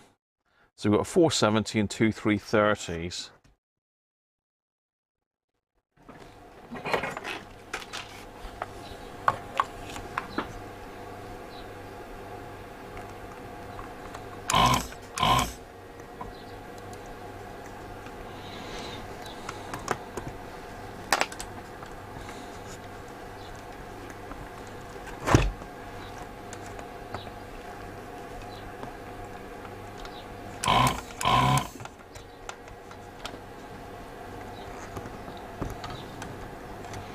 Now this one's a bit awkward because it's got a wire attached to it as well, I believe, isn't it? Or is it down there?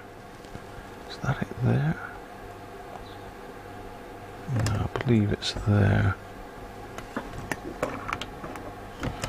Yeah, so this one's got this red wire. Now this is the link for checking your quiescent current, which we will need to do. So I think the quiescent current's a bit dicky in this one.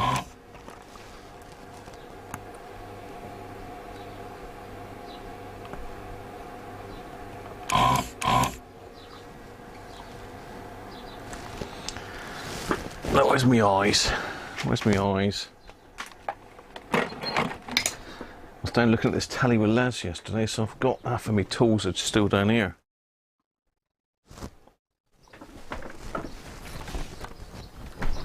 Oh.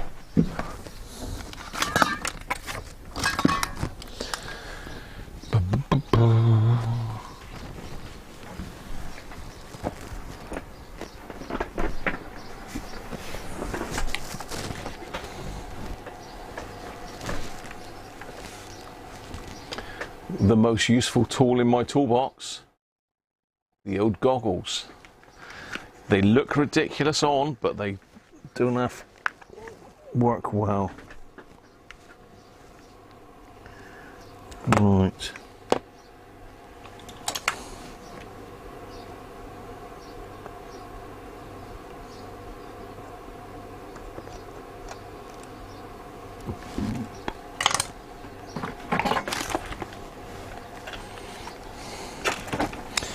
Yeah, I need a major overhaul of my bench to get the new microscope in. So I think that might be something that happens this week. If rain stops play with my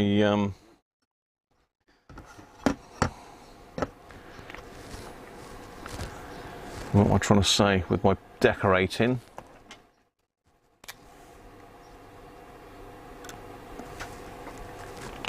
I'm going to get the speaker out of the way as well because this it's going to get damaged.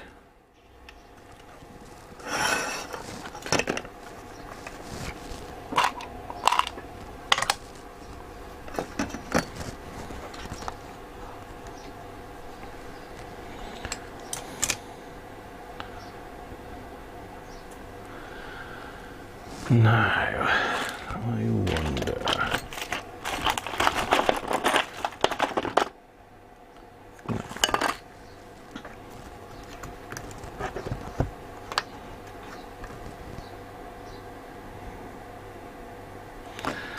So this is our 470.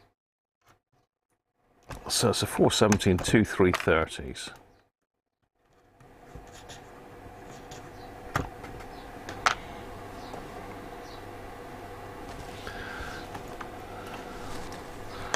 So I like to do a neat job on these. I like them all lined up.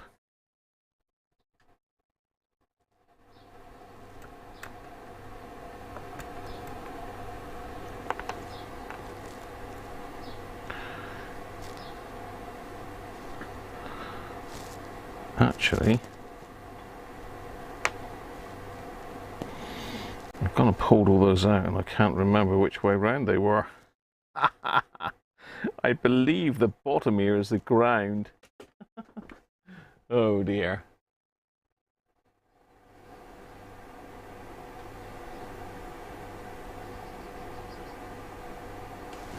The cap on the back side, you'll have to look it up. Tuna and sweet corn, nice. I've tuna and sweet corn every day. You buy the cheap pizzas and enhance them.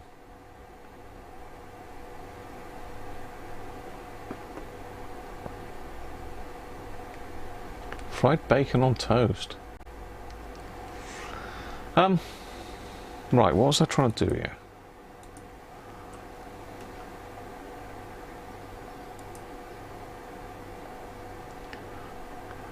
Dee.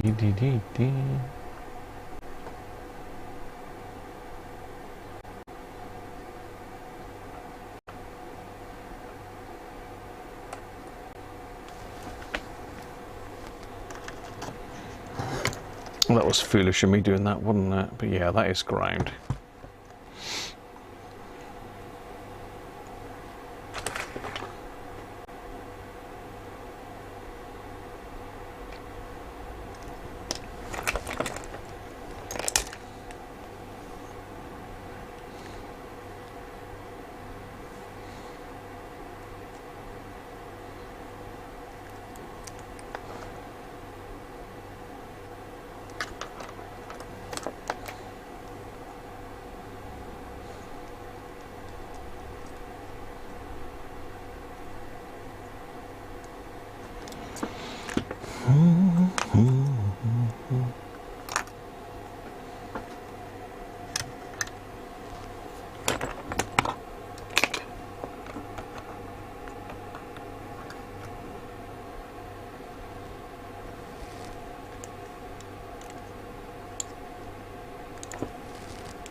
There's that one. Let's bend these as well. So put them this way around just to bend them.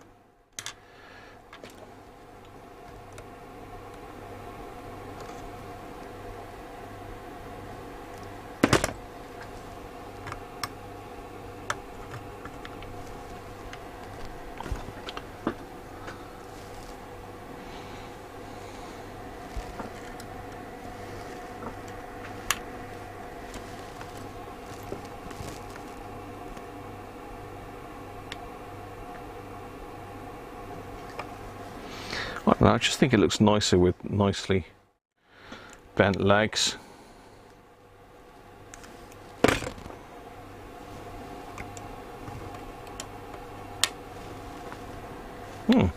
Pretty.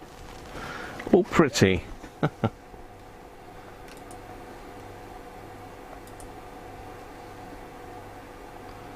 What ohm is the speaker? I don't know, Sean. Have a look on the circuit.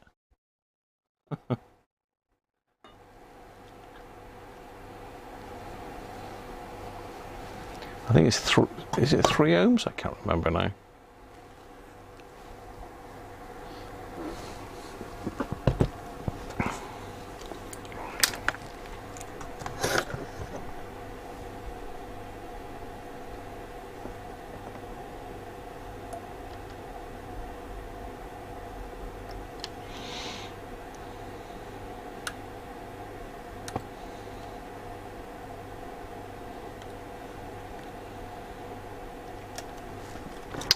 So I still don't know who the T is that sent me the ring light for the microscope.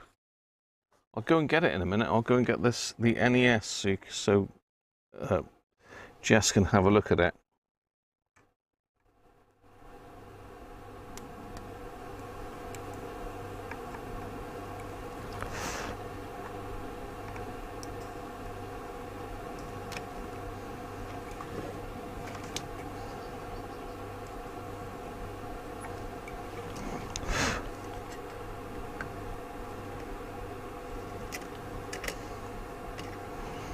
I mustn't forget to solder that wire back on. Let's do that now.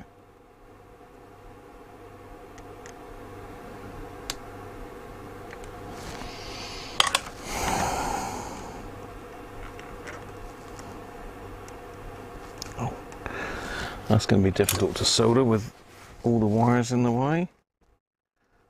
But we don't want any burnt wires, really.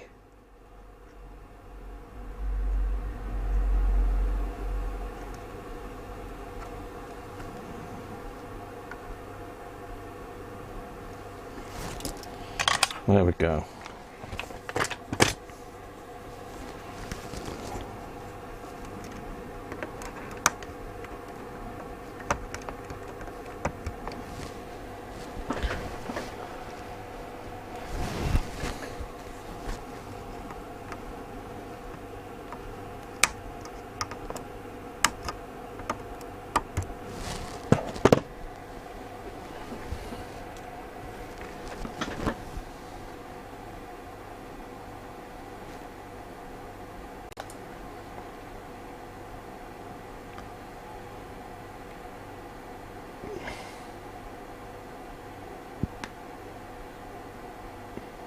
Always pull you on it when you are working live.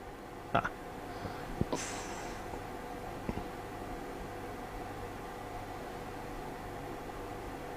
You can fish it yourself, Gio. Very nice. Send us some over.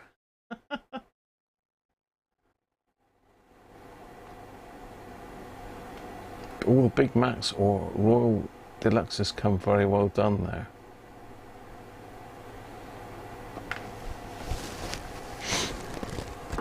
Right, so I've done 4 caps. So this other one's on the volume pot. It's on the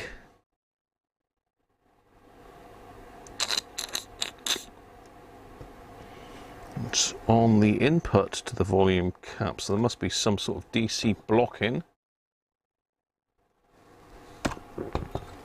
And that's this one up here, which you can't see because I'm in the wrong place with the camera. This is the one that Sean was on about on the back of the board. Little 2.5, is it? 2.2. Let's do this one while we're in here then.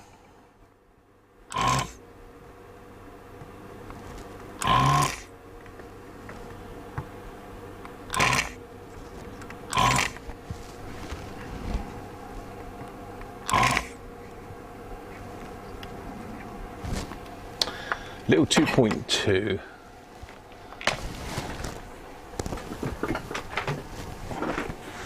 Cool. Hello. Ain't got any decent 2.2s left. Oh. Got any up here? Nope.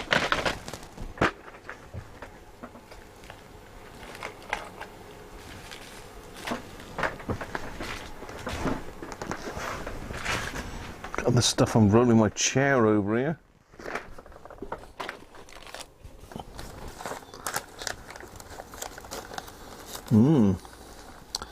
Need to get some 2.2 microfarad axials.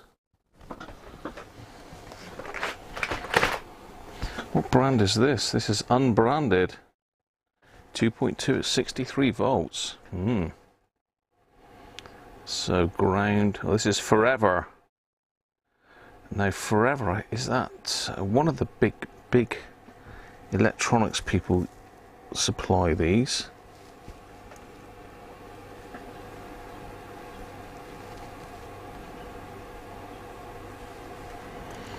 They don't last forever, I don't expect, but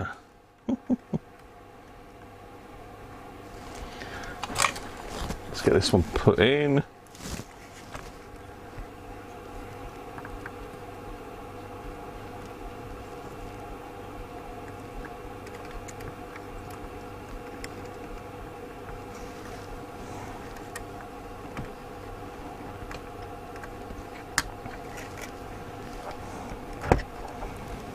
Tell you what, I'm struggling with these new glasses and these.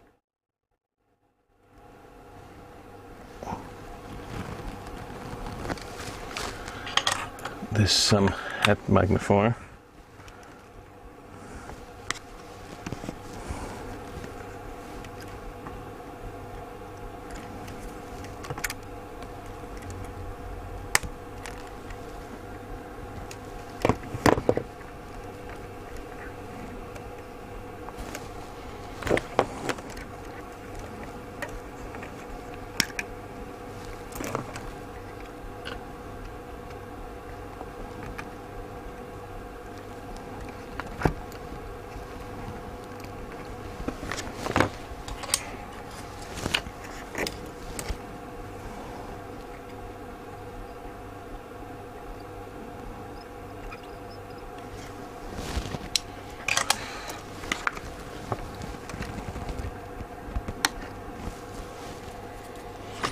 Right, let's see what that one is then, shall we? 2.2. 2.2. What do you think? Little. 2.2 equals 5.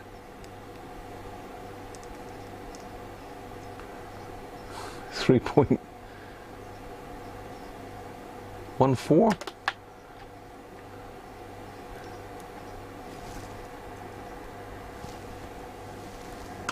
What you want about Sean? Don't be inset.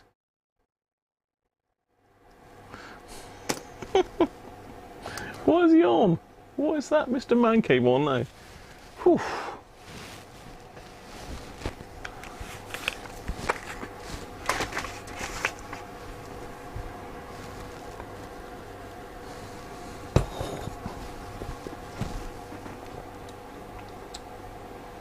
$34, Mr. Man Cave.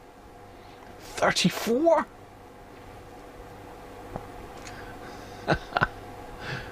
Could be, could be. So this is on the input to the... Now, is it the volume control or is it the there's like a loudness tapping on this, isn't there?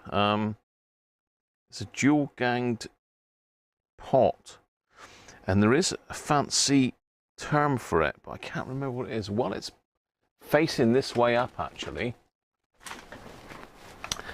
You can see the cap I've just put in there. When it's facing this way up, I'm going to just squirt some deoxit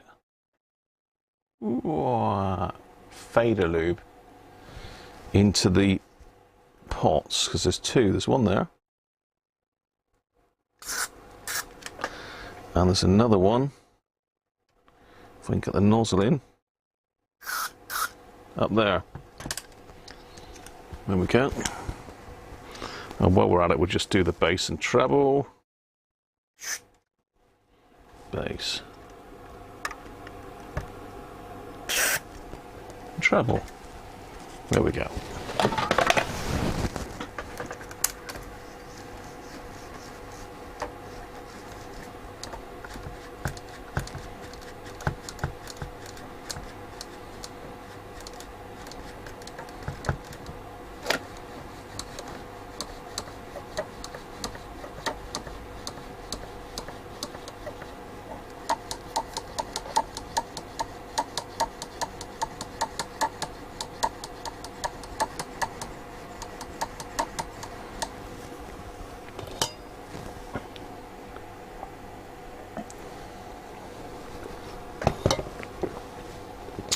Right, let's do it.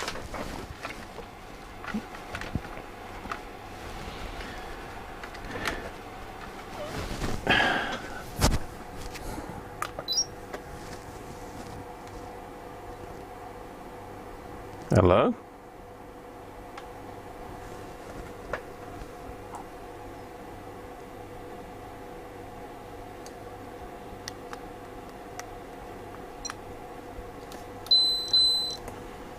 Three. That's not far off, is it? Three. Anybody say three? Yeah, jeer. Three. You've done the double jeer, haven't you? Absolutely bang on. The mustard cap will be absolutely perfect. I'm not even slightly worried about that one. Really reliable.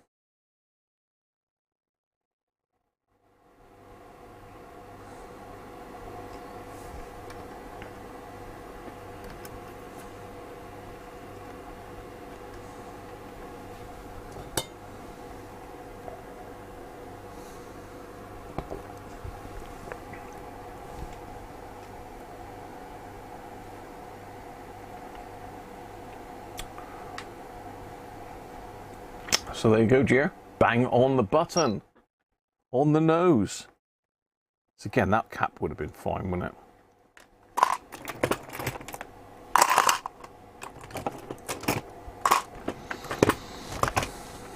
But, you know, the radio is 1970s. So it's 50 years old, this radio, so you can expect that the caps will be slightly tired by now.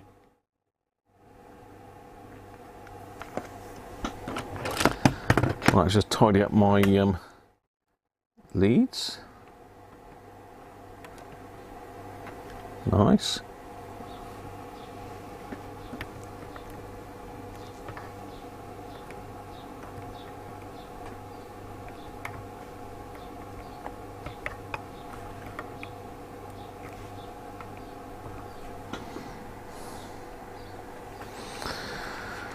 Okay, so we've got some more to do. Let's just get them done, shall we? We've got another 330 sitting behind there. It gets a bit tight in around these caps because of the output transistors, but I can just loosen them up and take them out of the way.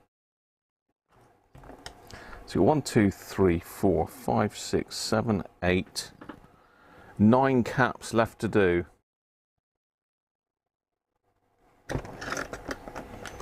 Let's get this one out of the way next, and in behind here.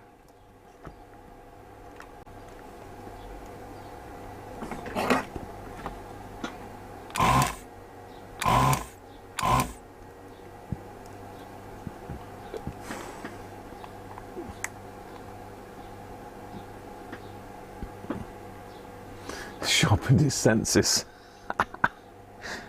I love it. It's not that one, it's that one.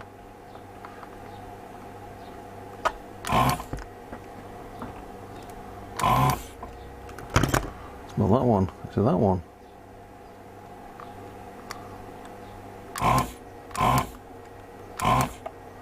Yes, it is.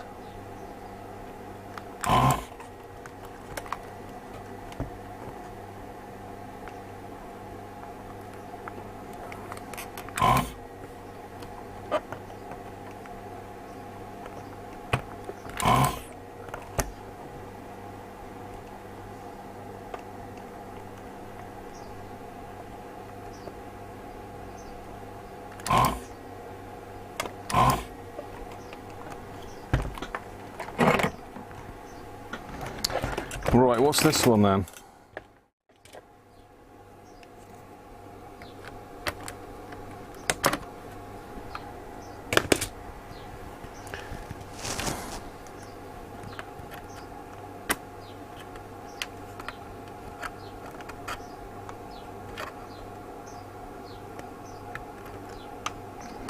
Now remember, the positive is there this time.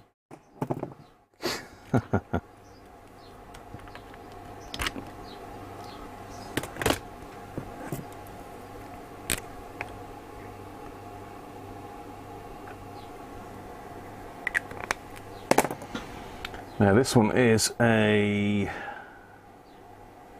looks like a 150, yeah, 150 this is. 150. So you ever think about what that's going to be? Well, I find one to stick in there.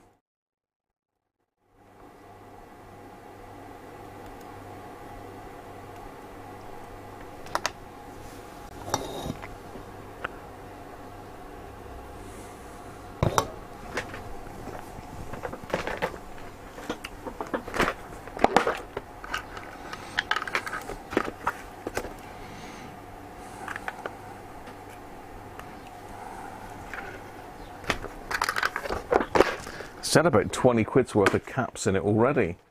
These are crazy, crazy money now, these actual ones.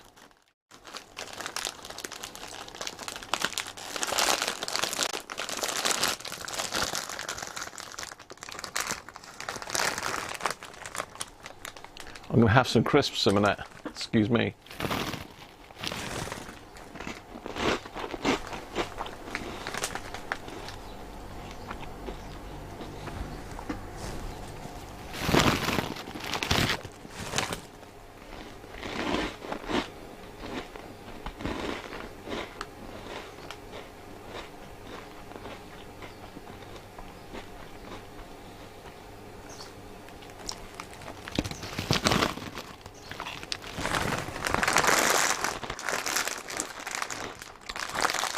That's Louise's favourite treat, that is.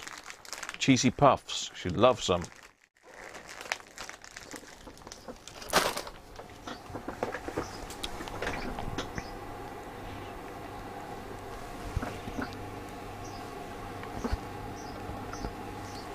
She loves the cheesy puffs.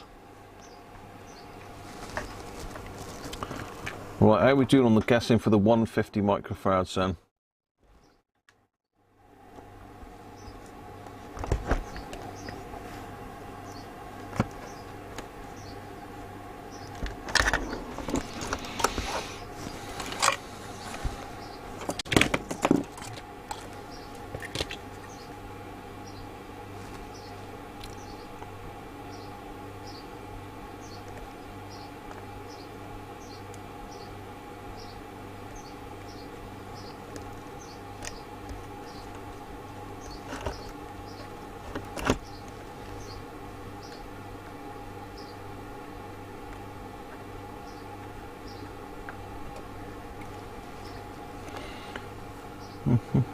Just putting the other ones back that I desoldered. Right, let's do it.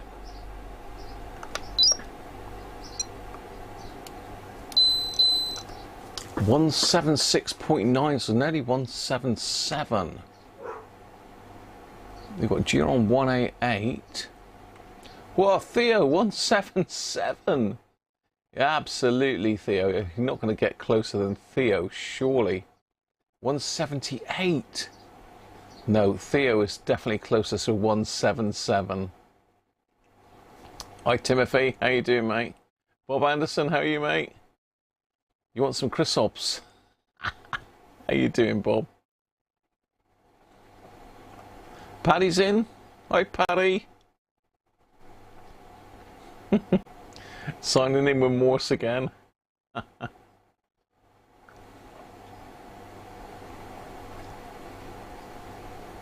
Absolutely on the nose, Theo. 0.1 out. Can't get closer than that. So that's a little bit high for a 150, but not too bad.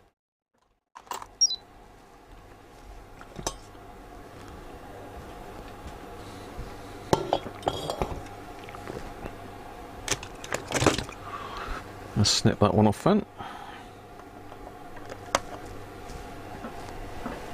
Keep the legs for these, because these axial caps do have much thicker legs than the radial ones. Very useful for bridging out broken tracks, etc. Right, another one bites the dust.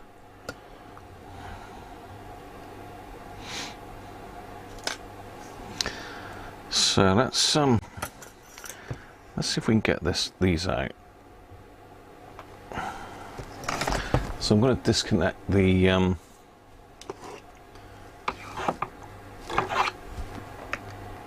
heatsink for the output transistors.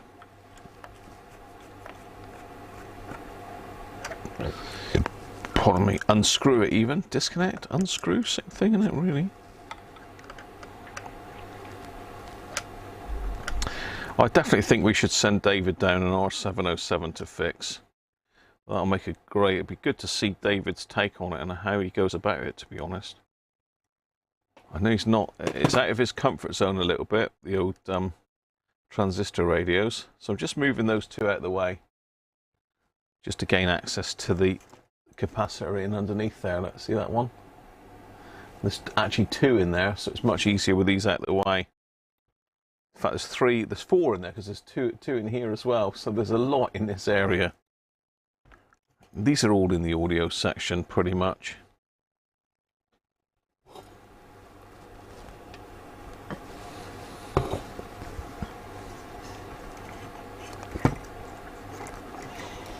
Yeah, they're really difficult to get to.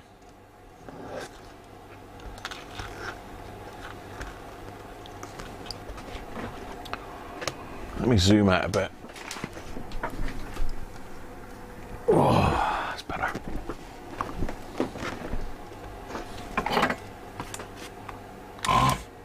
Lightning has struck right outside yours. Hell. Hope you haven't got any aerials up, Hope you haven't got any aerials up, Lee. Yeah, phonetic is something I learnt from a very early age. Radio hams need to know their phonetic.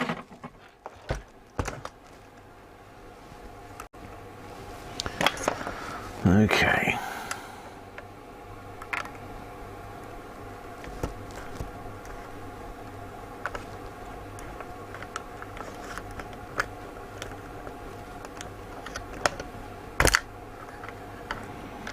So positive is at the rear of this one. Just mark that.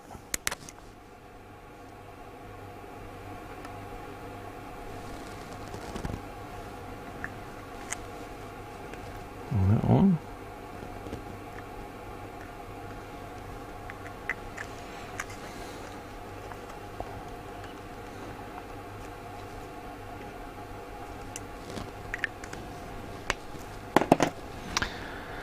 So 330 then. Should we try 330?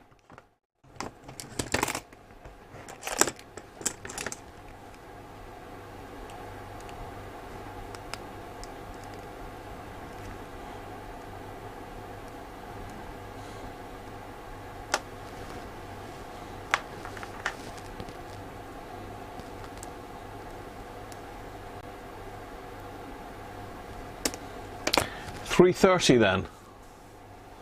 Come on down, what do you think?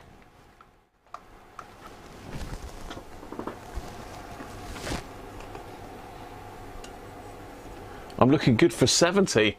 Thank you, Sean. Will you enhance those output transistors with thermal compound? It's not really necessary, Rich, because of the fact they've already got the heat sinks on them. The original ones in these had those funny little copper heat sinks on them, which weren't great.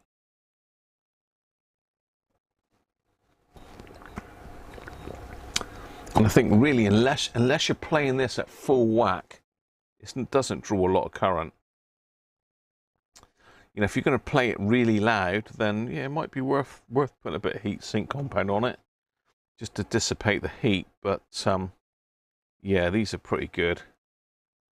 The AC188 and an AC187, so they're in the K. The 187K. Did I say 187? Yeah, 187 and a 188.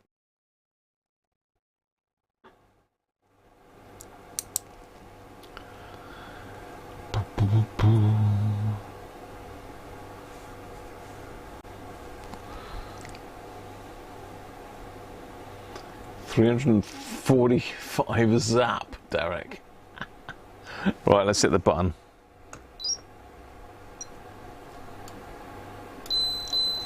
$371.9. 375 Chris. It's about 372. Who's closest to that then?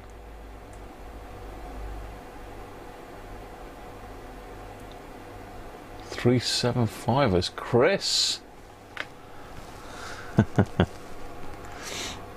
Oh, what did I say? That was another 330.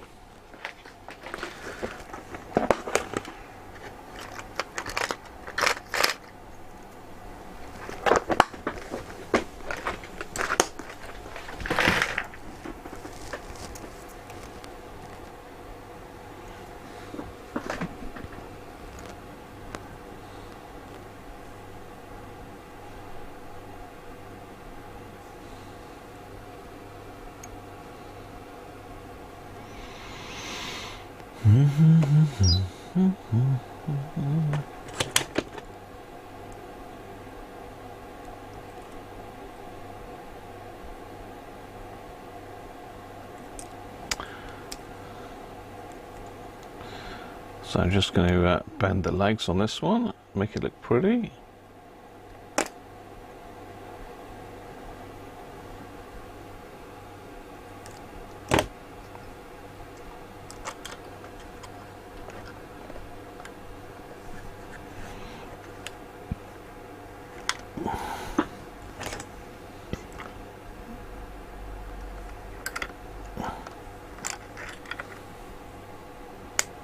Oh, bum.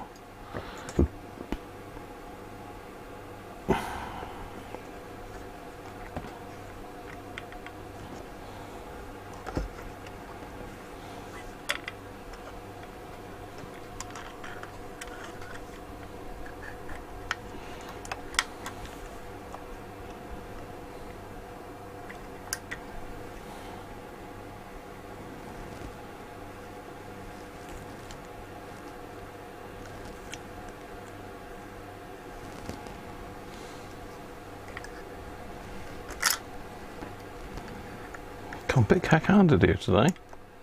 What's going on?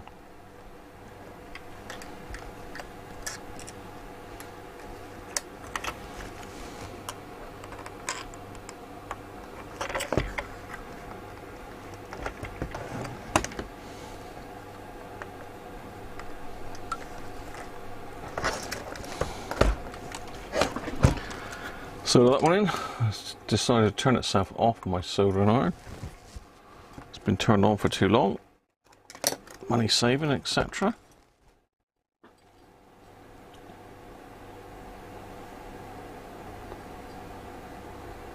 Thug Willin. Who's Thug Willin? What's up, Charles? You got one, Chris. Oh, cheers, Aaron. The Los Santos Cops. Catch you soon, mate.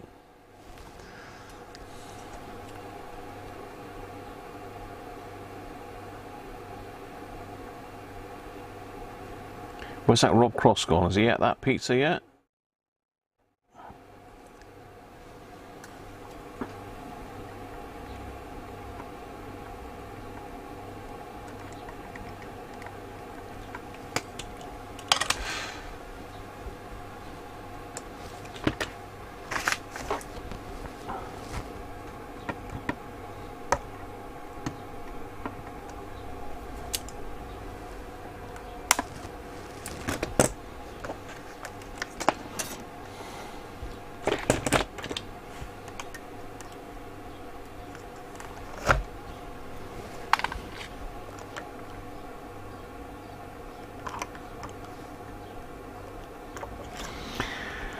Right, the next one's this little baby one down here. Let's get that one out.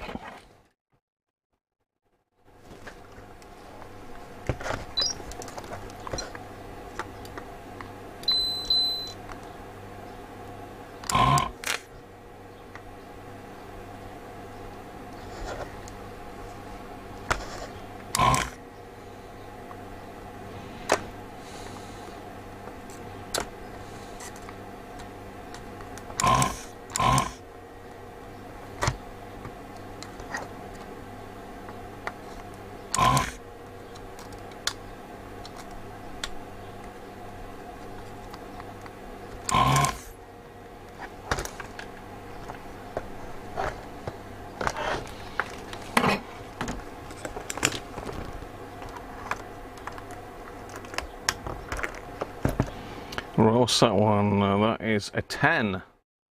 So, ever think about a 10 then? 10 microfarads, 16 volts. Very common size capacitor.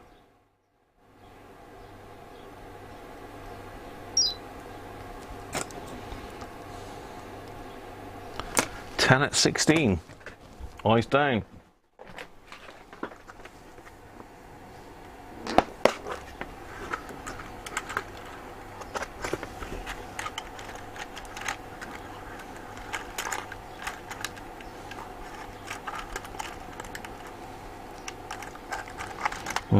Looks like I'm short of 10s as well.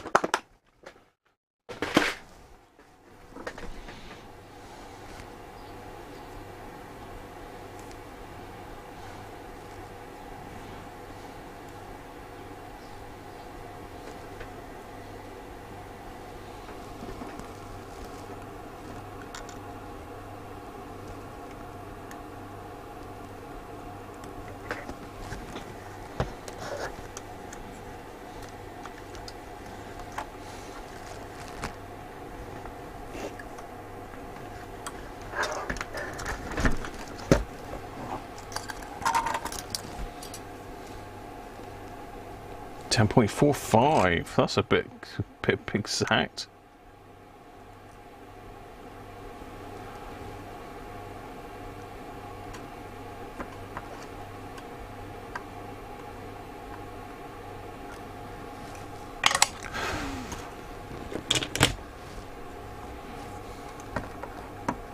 So I'm expecting a bit of an improvement in the audio, even though it was very good anyway.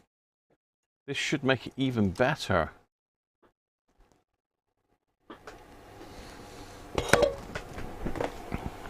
It should certainly alter the bass and treble. You're right, Charles.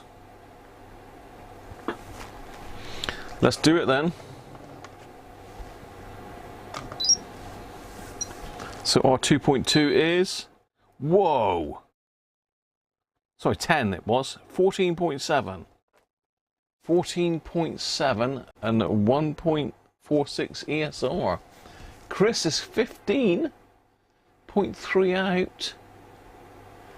It's Chris again. You got 2, Chris.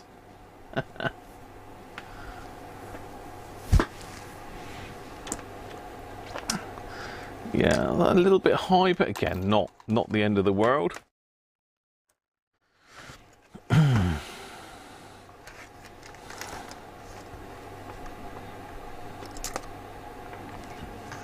We've got not a lot more to do. Well, we've still got a fair few more. This capacitor changing takes time. I mean, it's not 100% necessary in this, to be fair, but I really do want this one to be a real corker.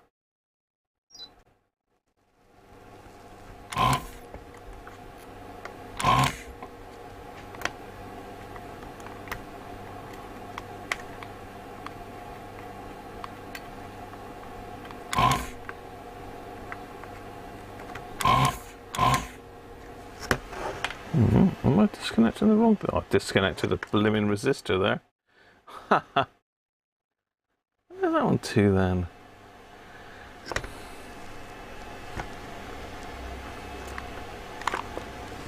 Okay. I need to get the eyes on, because these are getting a bit small now.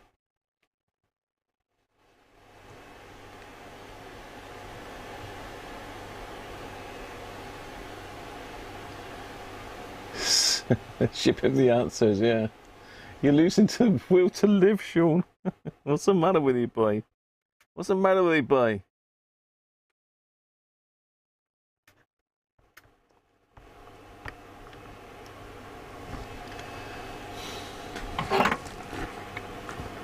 So I think our cap is actually in there.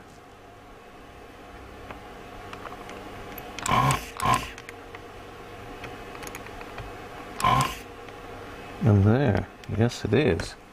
That's that one, and the next one is hellish difficult to get to.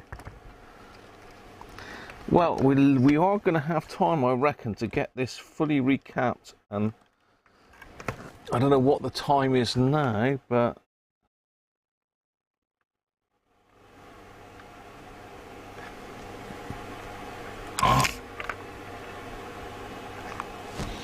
we might be able to get it back together as well and actually finish a radio on the live stream. What about that?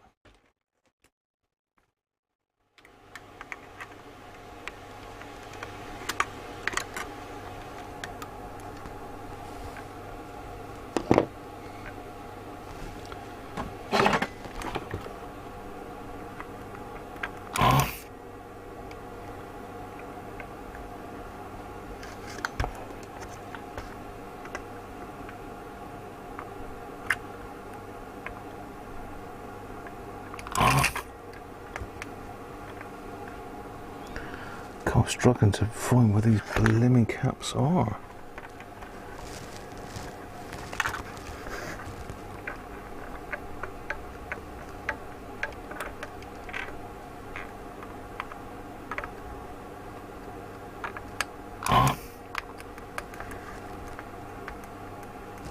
Got it. Right, okay. Whew. Right, so this one.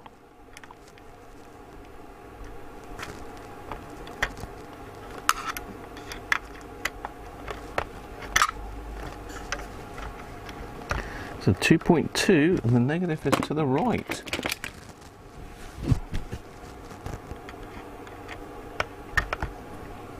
(2.2) negative to the right. What's this other one?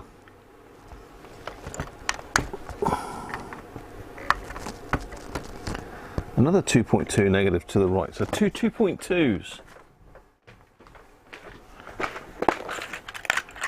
Hopefully we ain't got many more of these because I've only got one cap left.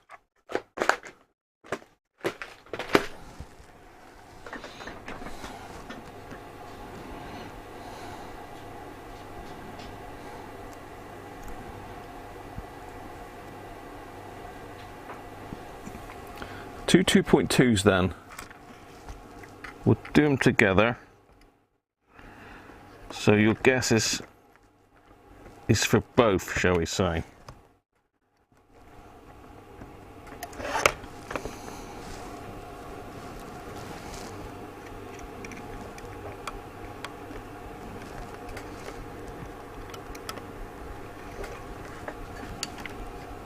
say they're really tricky to get to down here.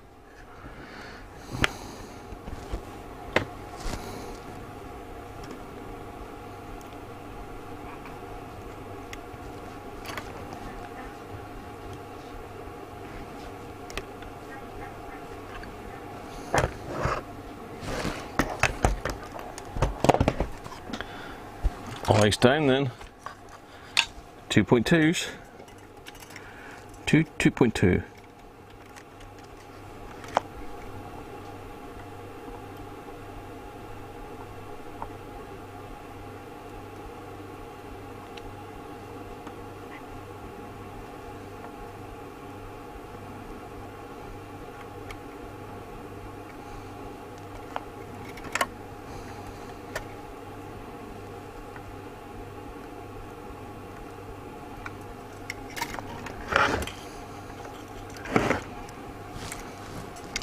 Tricky, especially when we've got those blooming wires in the way.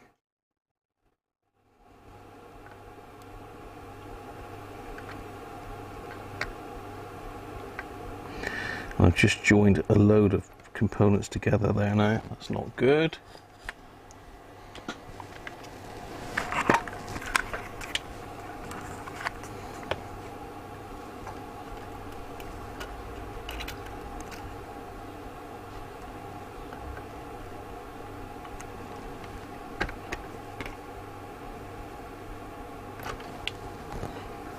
Better.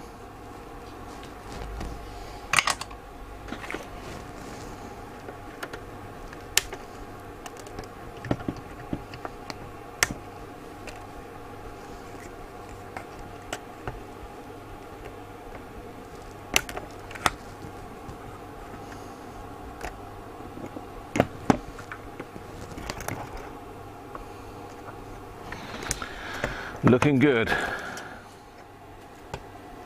Nice. Right, 2.2s. Let's do it. 3 again, dear. Let's do the first one then.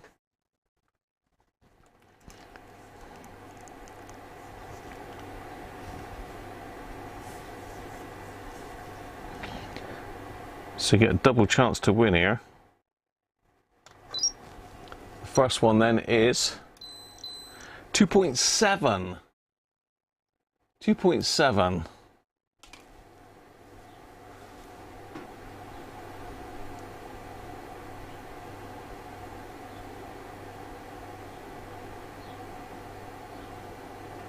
Going down the pub soon, Sean.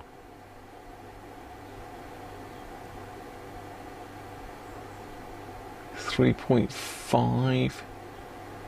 3 Jeer. Oh, Theo. Thunderstorm. Old rocker from the Band of Gypsies. Where are you, Charles? Whereabouts are you?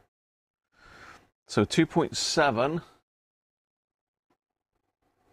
was Theo, really. Let's try this other one. Let's try this other one. And that's 2.7 as well. Would you believe that? 2.7s. They're very good. So those two are fine. They're not really stressed.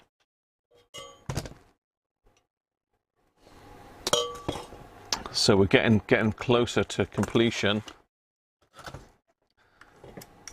We've got another 3 here and another 1 over here. That was a bit tricky from memory. Yeah, that's right underneath the module. Let's pop our heatsink back on while we think about it.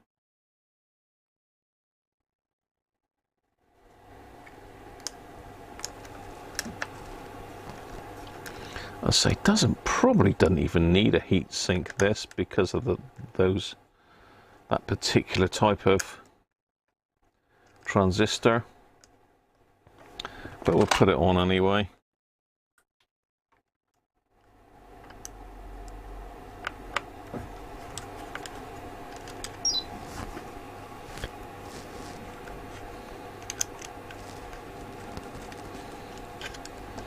So we could be playing about with a microscope next week. I'll have to find something to repair that needs a microscope next week.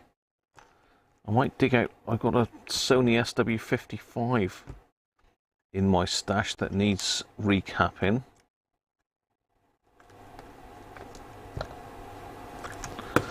So we might go with that to try the microscope out if I can get a camera in time.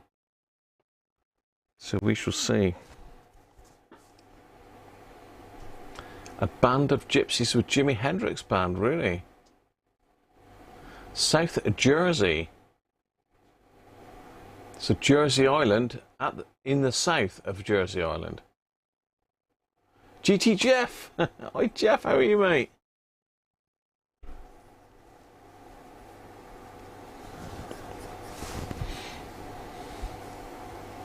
Pick up microwaves. No, someone's given me a microscope head.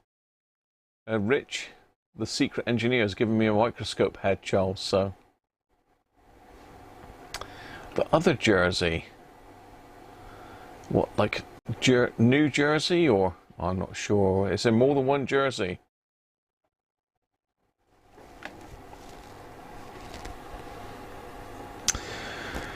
Okay. What have we got here? Let's do this one first. Got to crack on. We're going to run out of time, else. Got to be off at 6, really. I don't know what. I haven't got a clue what the time is now.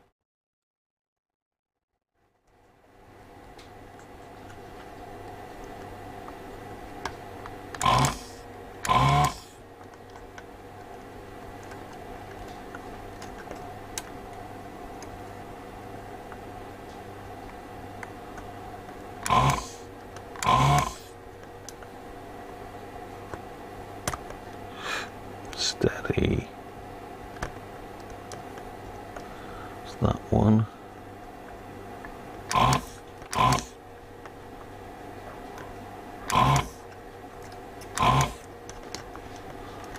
That one.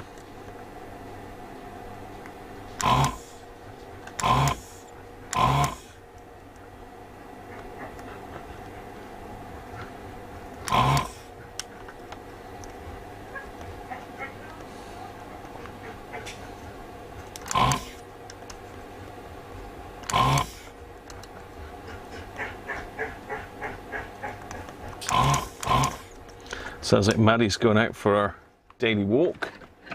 She's mad, that dog. She is mad, Maddie. Right, let's pull these out one at a time then. So what's this one here? Thank you, Rob. Can you buy me a camera?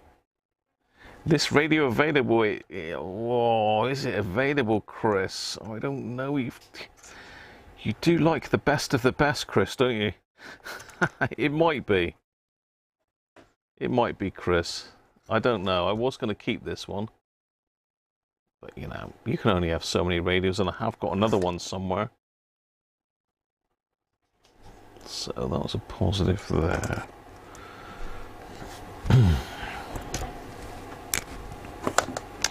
As I say, these newer ones are pretty rare.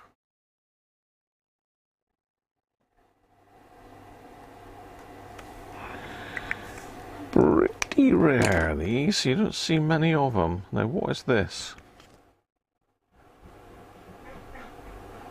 33. Oh, that's unusual. Right, 33 people. All the threes. 33. 33.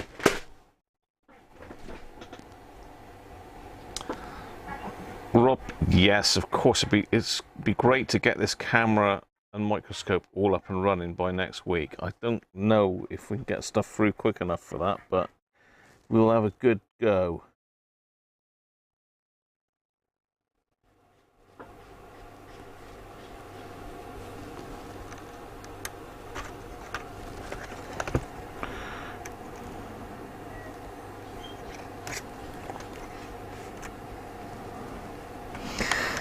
What's this one?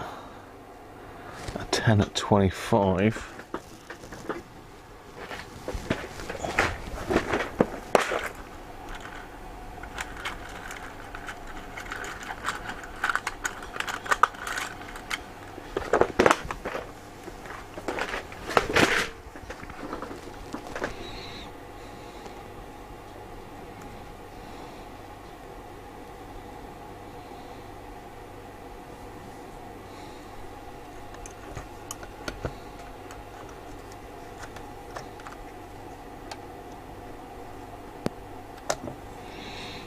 What's the last one?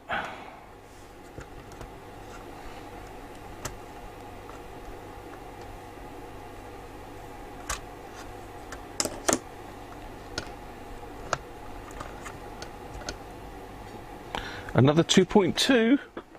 That's my last 2.2 gone. The last 2.2. So we're still guessing the 33 at the moment. 33.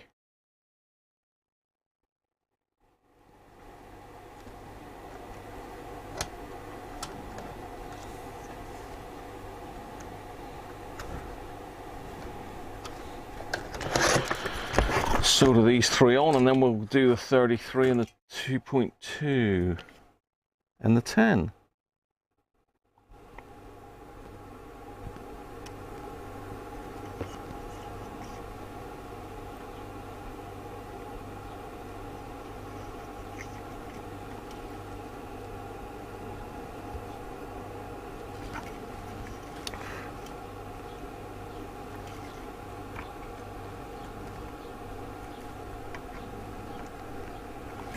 Mass producing caps now. Mass installation of caps. Has the paint dried yet? What on, Danish? On the house? I've not even got round to painting it yet.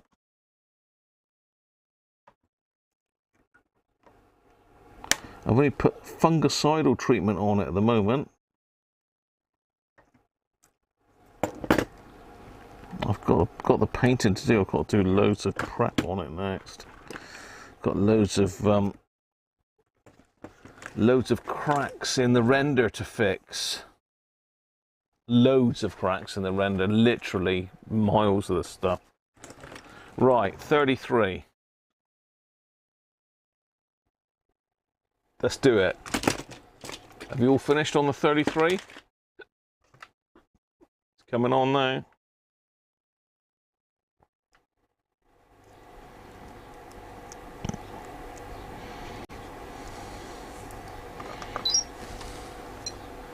And the answer is 42.3. Dear, again.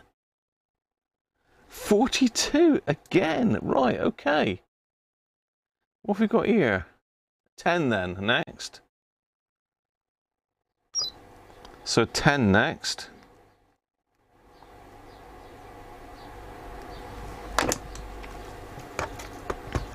You ever think about the 10 then? While I get this very last capacitor out if I can.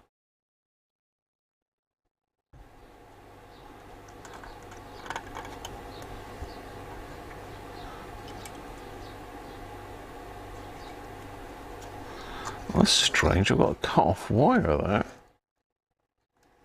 That's unusual.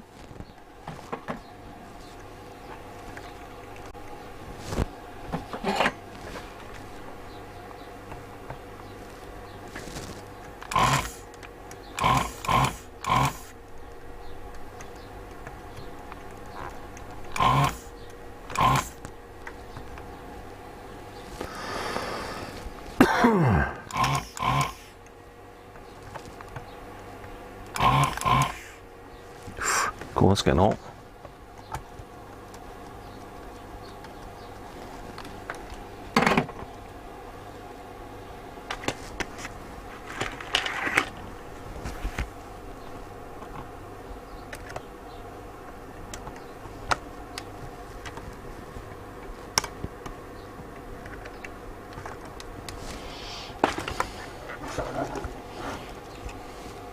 How are we doing with the 10? Are we all done?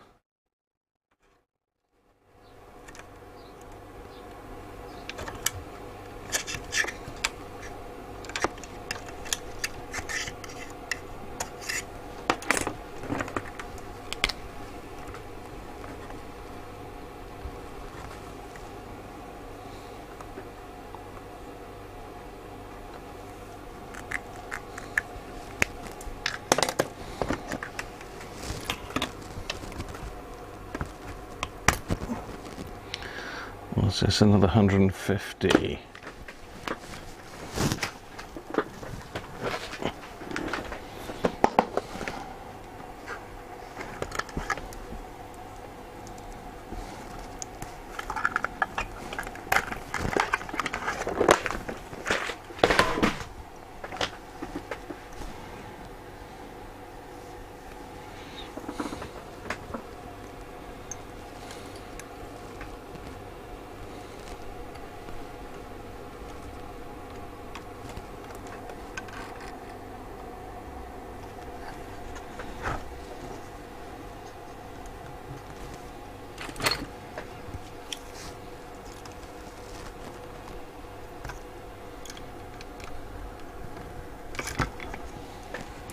Right, let's do the 10. Ooh, high ESR, 12.26. Timothy, 12.7. Timothy. Oh, hang on. No, Chris, 12. What? 12.26? That means Chris is closer. Oh, hang on. We got another late one. Chris Widmore, 12.45. You're going to need to fight that out between yourselves. I think Chris Widmore might... Oh, it's very close between Chris and Chris. Chris and Chris. Okay, the final... Well, no, not final one. We've got another 2.2 now. Another 2.2. It's one of the Chris's anyway. Another 2.2. Well, I solder this one in.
You want to have a chat with me later? Sean, what's that about the radio? Sean wants me to part with them. Sean's one of these, get a shot of it. Just get a shot. And I mean, Mrs. Cruncher's the same, to be fair. There's only so many radios you can have really in there, and I've got more than my fair share.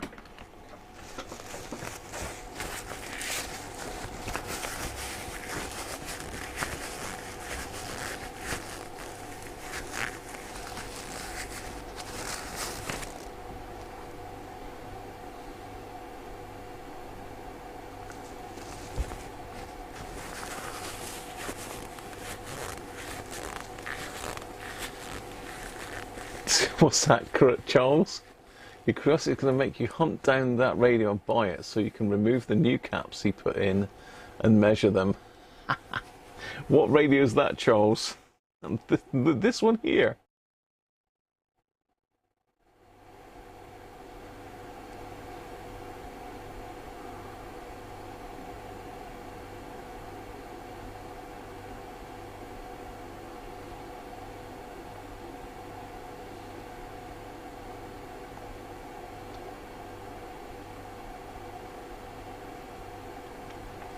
Hey, yeah, you can't be. You haven't got a better one than this.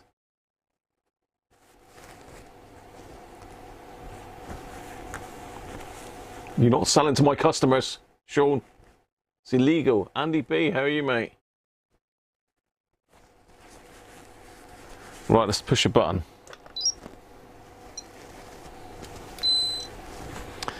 $2.47. 2.49 Theo.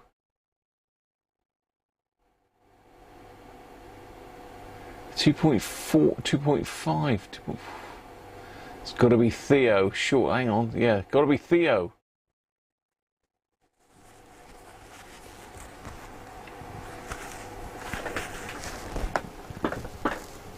So the last one's 150 then. The very last one is 150 microfarads. You ever think about that? Well, I think about getting it back in the case.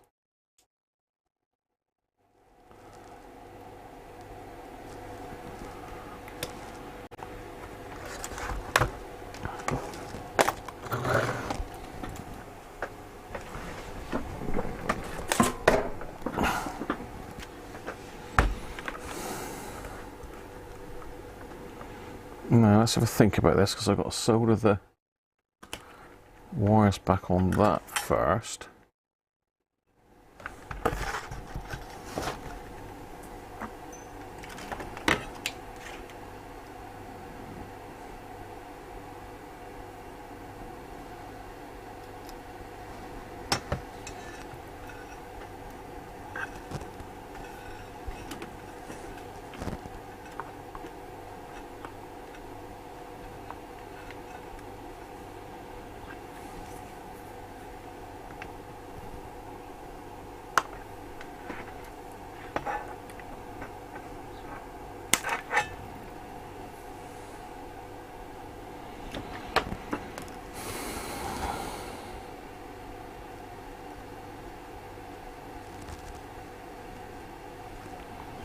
Well, I'm just trying to see where the speaker wires are. Okay, that's them here, okay.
Right, let's get the speaker back in.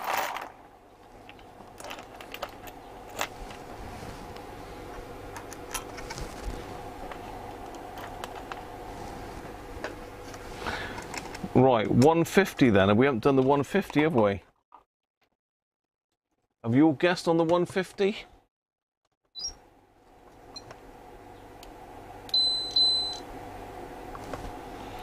$192. Chris has got my email, Sean. It can't be done through me.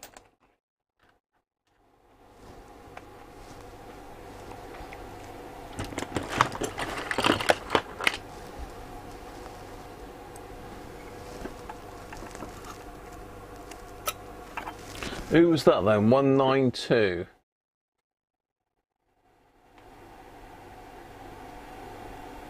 That's quite high, that one, isn't it? 176.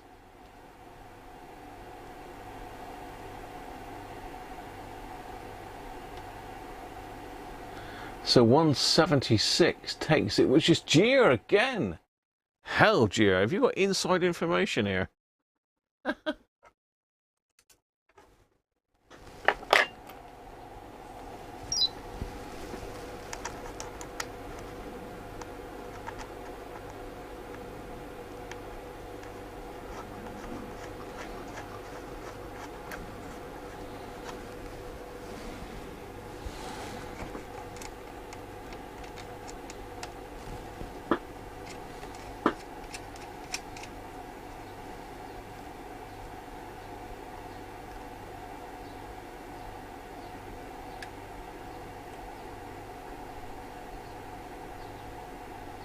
Never enough radios.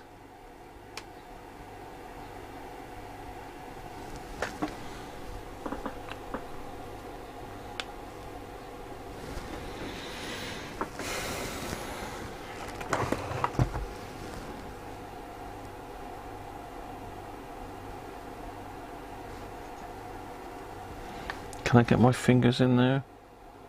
I don't think I can.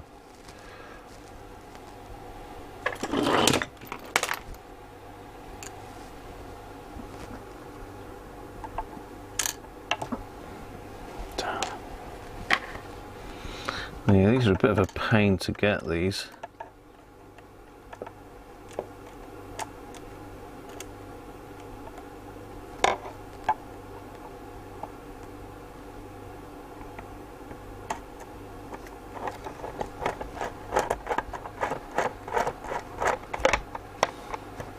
Got that one.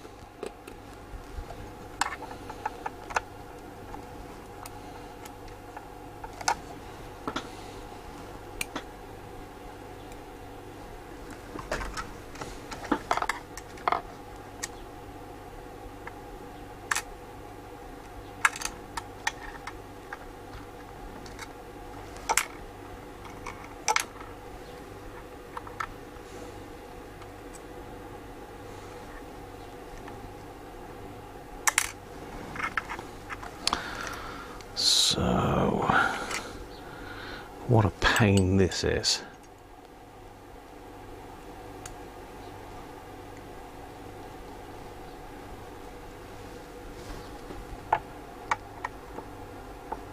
Got it. Got it.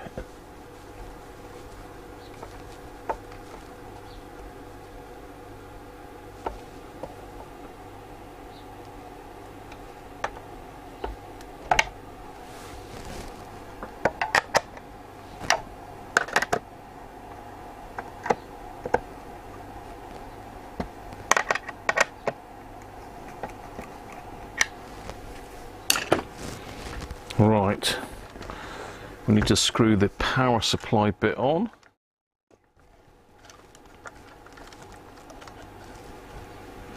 We seem to have a screw loose.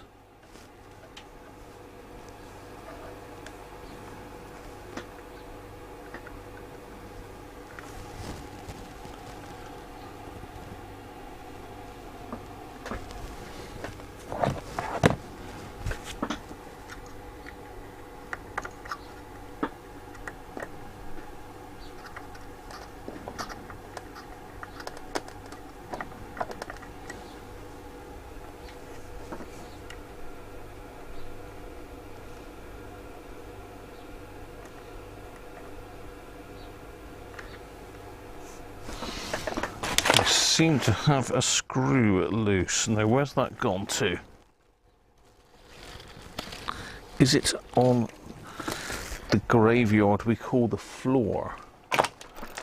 Or is it here somewhere? It should be here somewhere.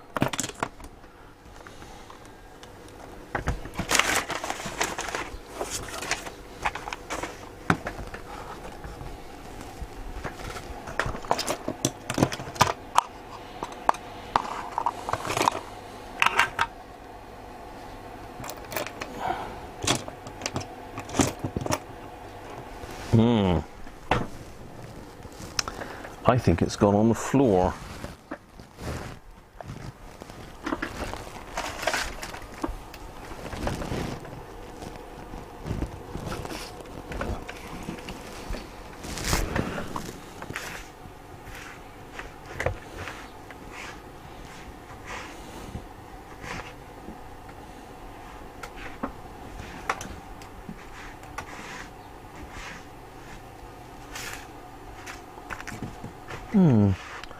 That's annoying.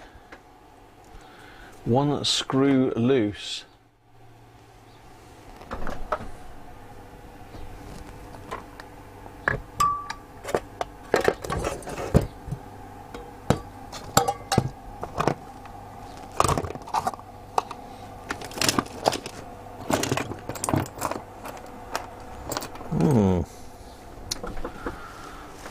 Where has that gone to then?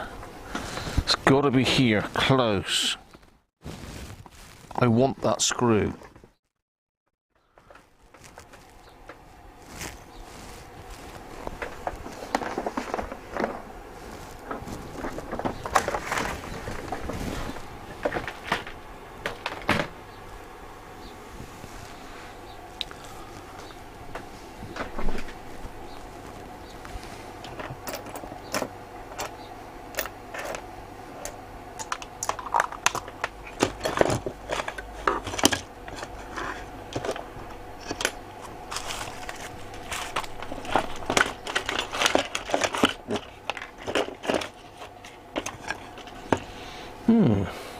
need to find another screw then, because that one has gone walkabout. So it needs to be a posi drive, quite small.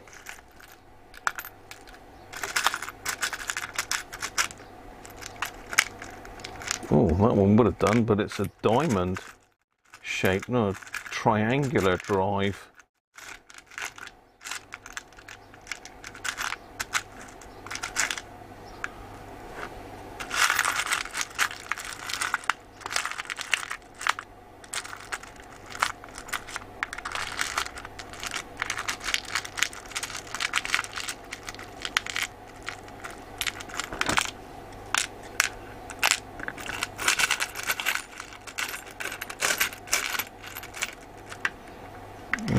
That one's too big. Is that one too big? Yeah, that's too big. Oh, I've got one of these screws here somewhere, I'm sure. What about that one there? That looks good. That's the boy. That's the one. Bang on.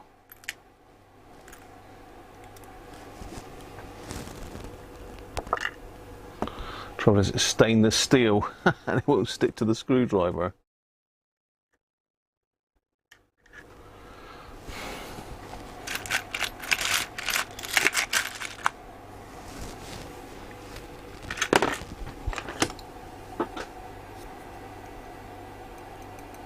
Yeah.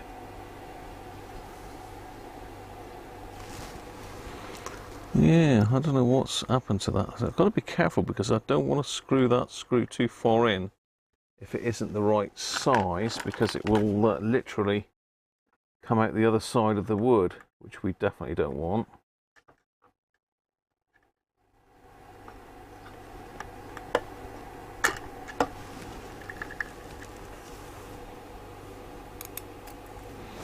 No, it's no good. I need to get the screwdrivers from off of the floor.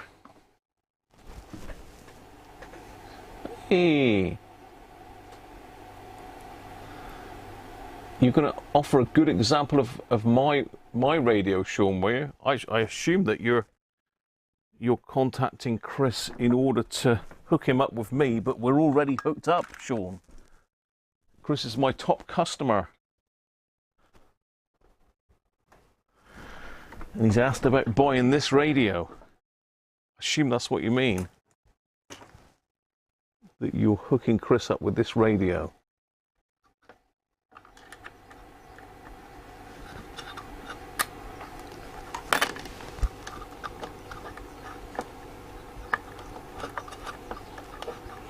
No, I think this screw's going to come through the... Yeah, I think that's too big. I'm going to take that one back out. That's going to go through the wood, I think. It needs to be smaller than that one, shorter. Come on, we've got one here somewhere.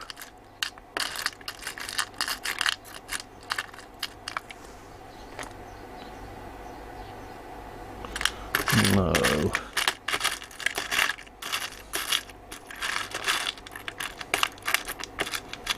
This is annoying.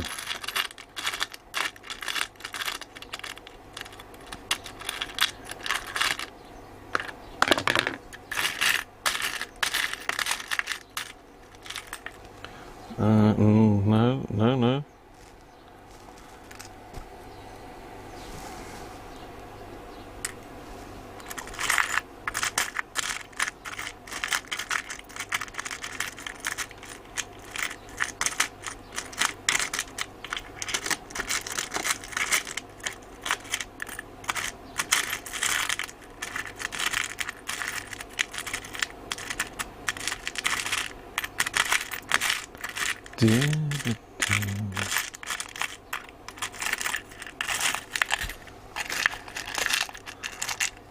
If Chris wants this specific radio, he can have it.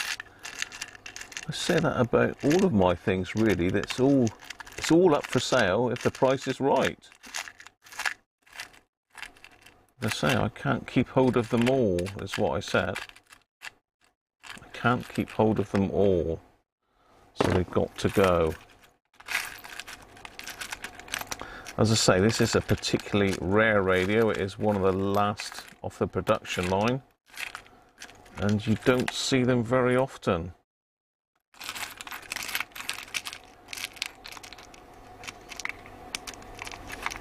Aha, now we're talking. That's better. That's better. There we are. Got one at last. God, that took some doing. Trying to find that. Right, where's my screwdriver now? No, that's Phillips. We want posi drive now. It's posi drive, is it? Is that Phillips?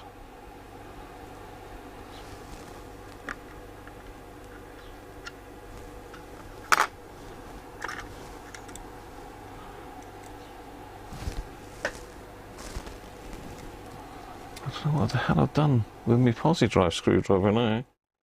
Oh well.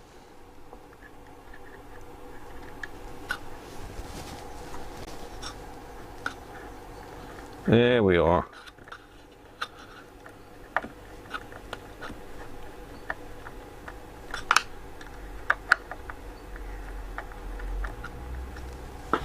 There, right, okay. Let's do our power supply wires while I'm here as well. Let's look up here. We're over this way now.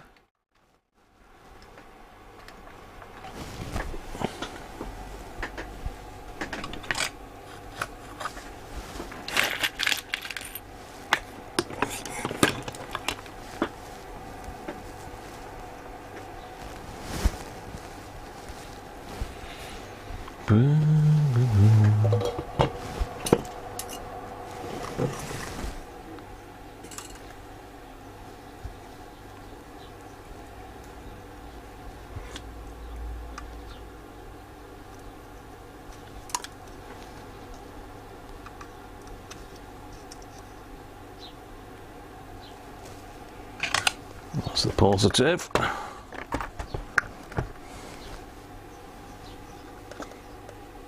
We're nearly there. We are nearly there. I don't know what the time is. I'm against the clock.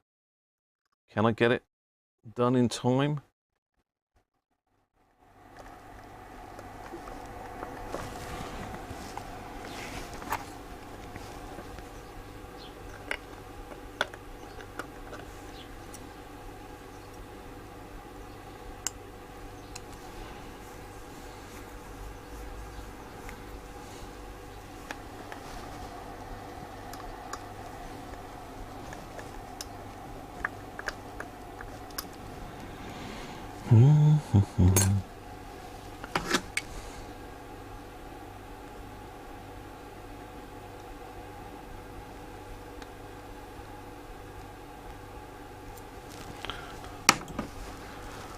Right, just getting this last one in, if I can. It's been a pain in the backside. Hey.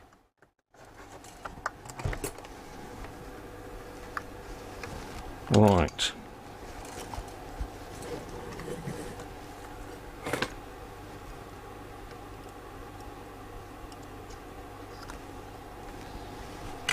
Done.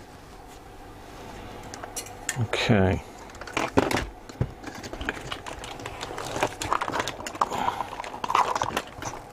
Let's not forget the old plates.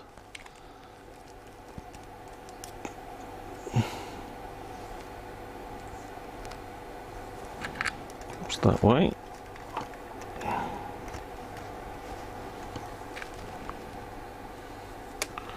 And that one.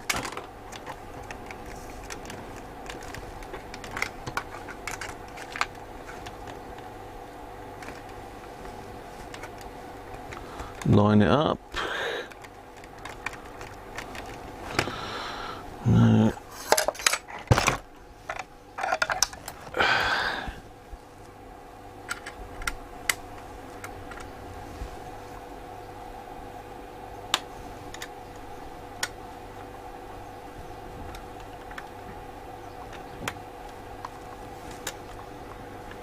I don't know why I go in there then.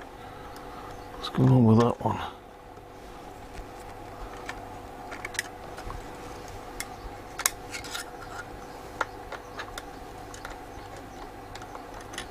That's better.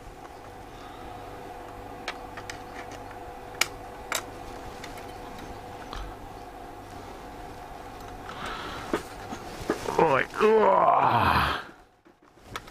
Aerial, don't forget the aerial. I do need to pop another aerial in it, but for now we'll just pop this one back in for testing.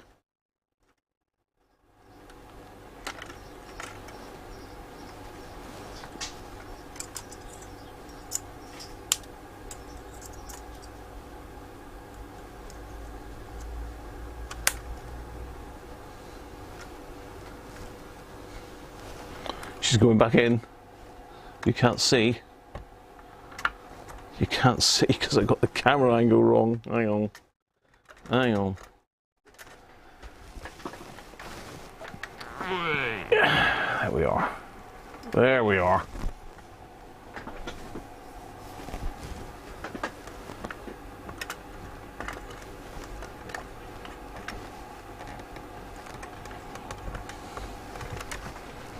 Sounds like the doggies are back.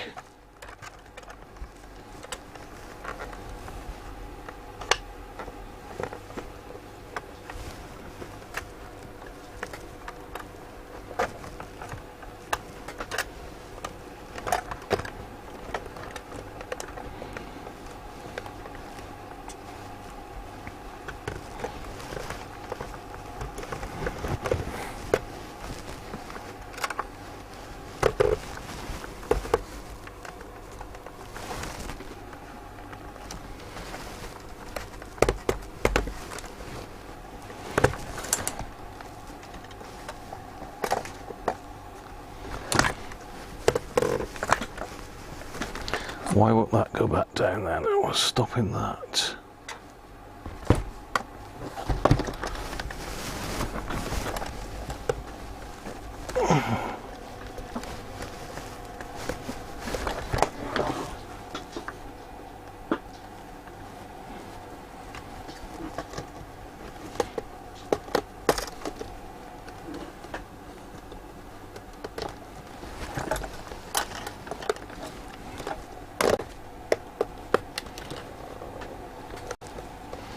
Strange.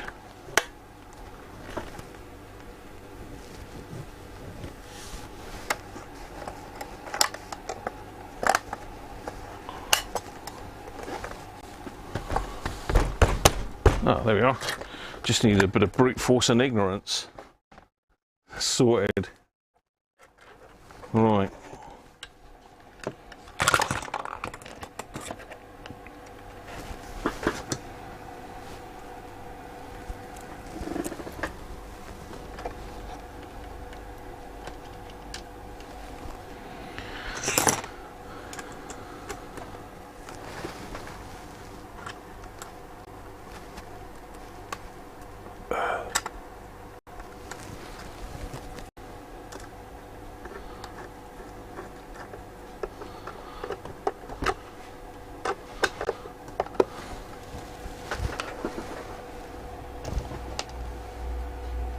You can hear lightning strikes on your radio AM on your long wire. Al.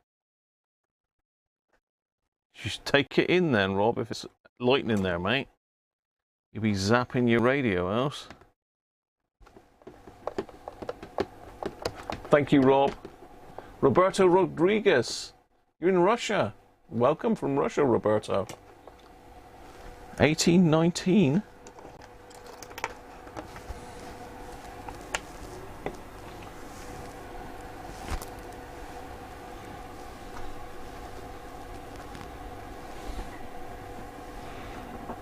Oh, am I overtime, am I? Hang on, I'll just put that cup screw. So this is the last. I'm hoping that this is going to work after I've done all this. I mean, I might have got a wire wrong. I might have put a wire in the wrong place. I might have got a capacitor backwards. Really, when you're doing a job like this, you should check it as you go. Oh, hang on, I've got to put the lock washer on the inside. Yeah, you should check the radio as you go. So, you know, put a capacitor in, reconnect the radio, test it, put the next one in, do the same. I'm just doing this for quickness, really.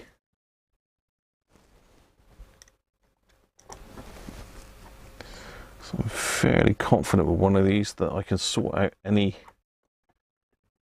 issues that I might come across, because I have done a lot of them.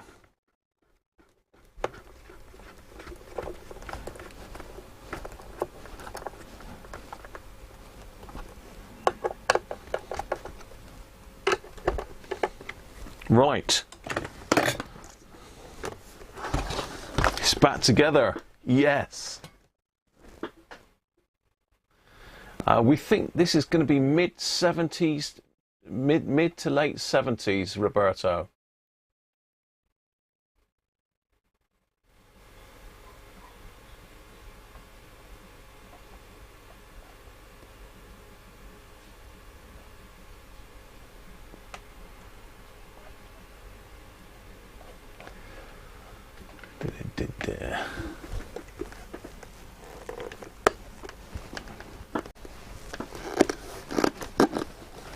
Right, let's plug it in, see if it still wants to sing.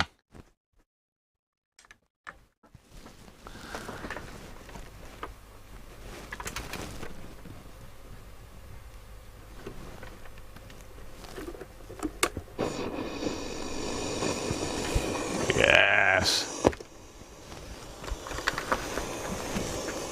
Soon we're talking movies, and of course Mission Impossible, which is out tomorrow. Nice. There's a lot of excitement around this as well. But right now, Pete Cooper, we caught up with him to find out about the TV recommendations, and now onto the free stuff. So we're going to start on Channel 4 with The Change. This is a new comedy. So it's being shown weekly on Channel 4, but all episodes are available on a Channel 4 catch-up service, which is just Channel 4. So the volume pot's sorted. Or 4OD, whatever you want to call it. But all episodes are available, and it's a new comedy from Bridget Christie, who's a comedian that I love. On that site or elsewhere, so half of all. I think we're moving away now from the a pop of colour. That feels like it is better. It sounds better. That was it, absolutely. So, are you telling me that you actually like these? I do, yeah. And you know what? Of Stravinsky or concert performances of operas by Sarajevo, it all makes a musical. When a developer comes forward, they negotiate with the local authority. The set is so brilliant. Like the first.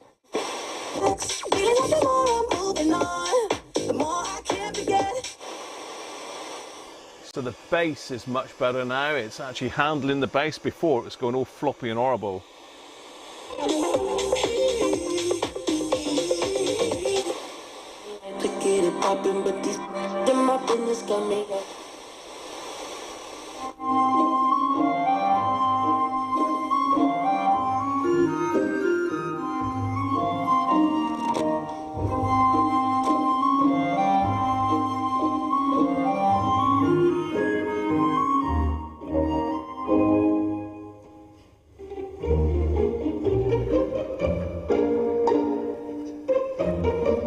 There you go.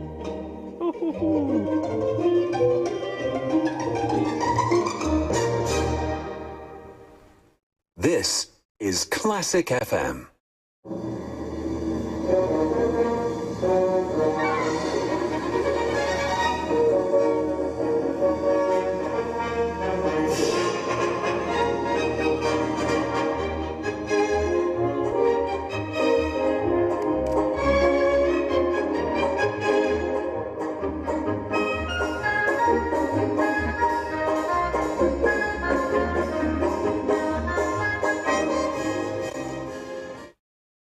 Well, that sounds absolutely amazing. That sounds amazing. So I've just got a couple things to do. I've got to pop another aerial in it. I've got to put the button tops on, and I've just got to put a little tiny bit of adhesive on that speaker where it's just starting to wear through. But apart from that, that's absolutely brilliant. A beauty. Thanks, Reassembly.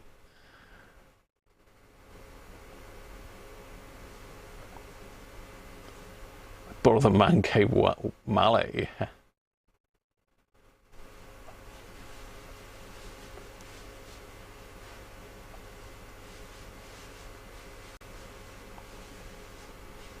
You've been thinking about putting in rechargeable 18650 batteries and charging a module in radios like this. I think you can do that as long as you get the voltage right, Gio.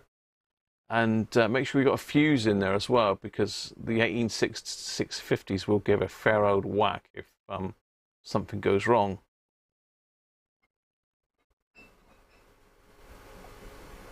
You're welcome, Roberto. He does sound very nice. I seem so angry. I'm not angry. Thanks, Timothy. Gavin. 250 quid, yeah. Long hair music. Leave it. Long hair music? Oh, you're called Mario. Okay, welcome, Mario.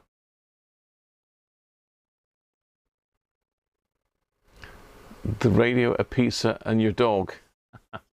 It is brilliant on classical music, these. They really are.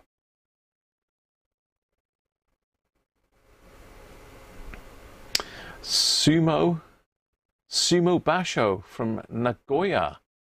Sounds interesting, Bob. Catch you soon, mate. Thanks, Christoph. You disconnected the wire. Well done, Rob. Thanks, dear. So how are we for time? Oh, we're only 5:30. Look, I thought it was later than that. There's me rushing to try and get it done. And we've still got time. We've still got time left. So what shall we do? Shall we see if we can find an aerial, maybe? I've got a spare set literally just over here. I don't think, mind you, most of my spare sets haven't got decent aerials to be honest. In fact, this one hasn't got any aerial at all. It's got 4 button tops though. Yeah. It's got 4 button tops. So no, I'll tell you what I'll do. We'll leave that one be now, and I'll go and get the Super Nintendo and the ring light that somebody has sent me. I'll show you what I've got for the microscope. So bear with me, I'll be back. But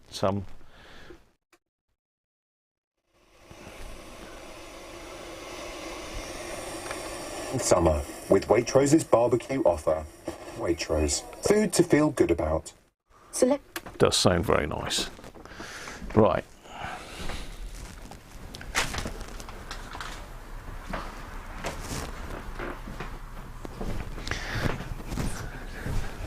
Hello, Maddie. You looking a bit hot? Maddie's a bit hot, mummy. Right, now what am I looking for? Oh yes, the Nintendo. Let's grab that up. That's worth having a quick look at.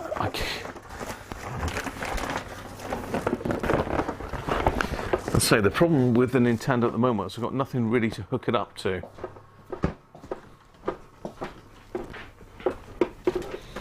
But if I can get the telly fixed, we might give it a go next Sunday on the live stream.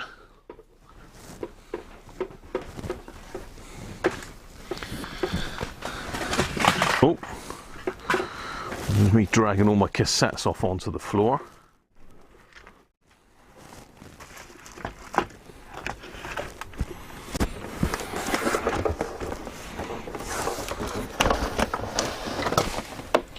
There it is. There you go. If you're still with us, Jess, I'm just going to skip to the loo a minute. Skip to the loo.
Right. So this has come in from Mrs. Cruncher's work. Look at that. Original box. Control Deck, the most challenging video game system developed.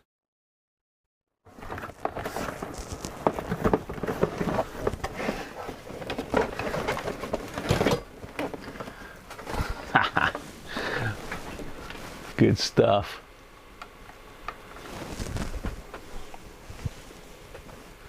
You've got 3 or 4 of these, Chris, have you?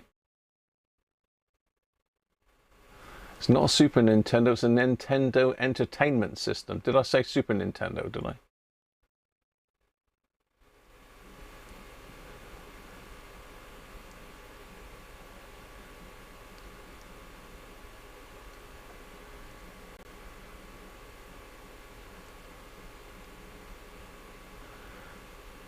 (1974), Roberto.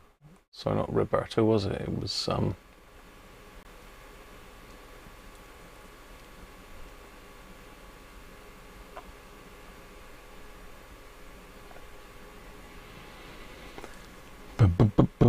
Mario, wouldn't it? That's right.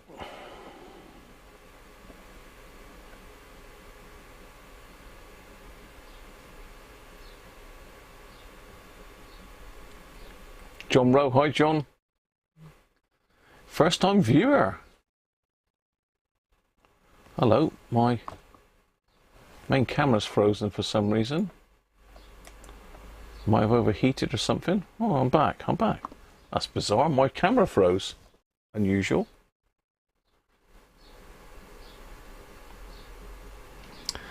So John's saying, just watch the last 20 minutes, so I may have missed this. Will you or have you carried out an alignment?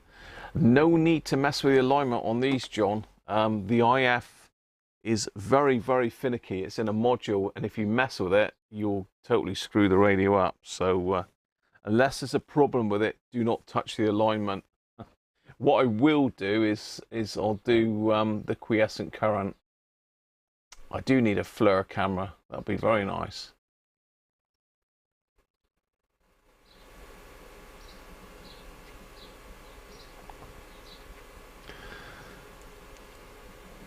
Skip to the loop.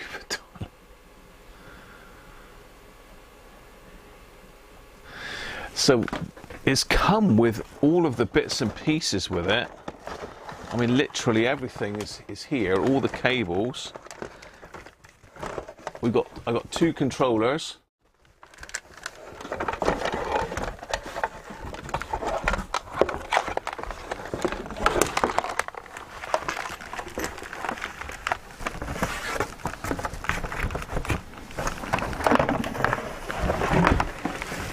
And the unit.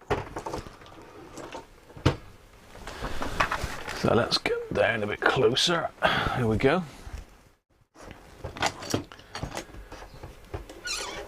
I never had one of these back in the day. I had a Mega Drive.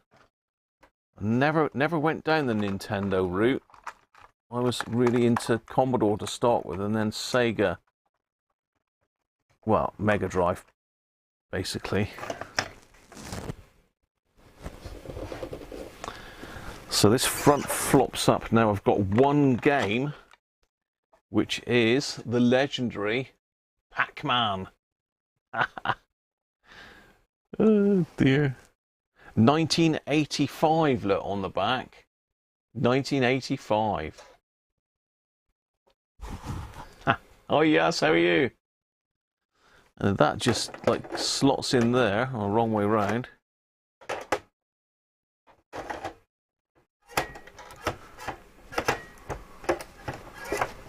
Just pushes down like that and locks in.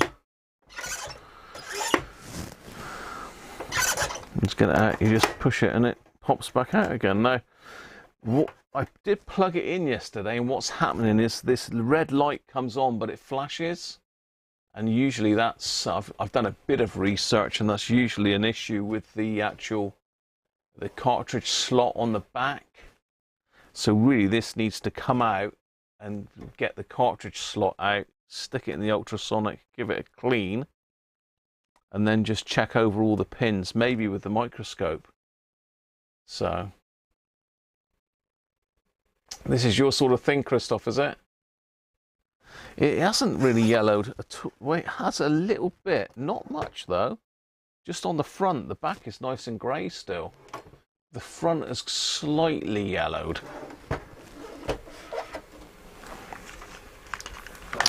But yeah, the controllers are still good. Controllers are good. It smells a bit musty, so it's been stored in a garage somewhere. Yeah, it's been stored in a garage somewhere, I would think, or a loft, and it looks like on the RF lead there's a bit of gnawing there, so it could well have been chewed by rats or mice. But yeah, that could well be our live stream next week. I've just got a problem with my little portable colour tally that I use for testing these things, in that for some reason the switch mode power supply has suddenly decided to die on it. I can still get it to work on 12 volts, but not on 240, unfortunately. And it does pull a lot of current. Me and Les were playing with it yesterday, and it didn't even like my 3 amp power supply, so it takes more than 3 amps, 12 volts. So yeah, I mean, Mrs. Cruncher absolutely loves Pac-Man. That's her favourite video game. So if we can get this going, we're going to have hours of fun with that before it goes back to her friend at work. Black Mold could be. You used to sell Commodore, did you? I had all the Commodore range gear, really. Well, I didn't have the later ones. I had the VIC-20, Commodore 64, onto the Amiga 500, and then I jumped over onto PCs then.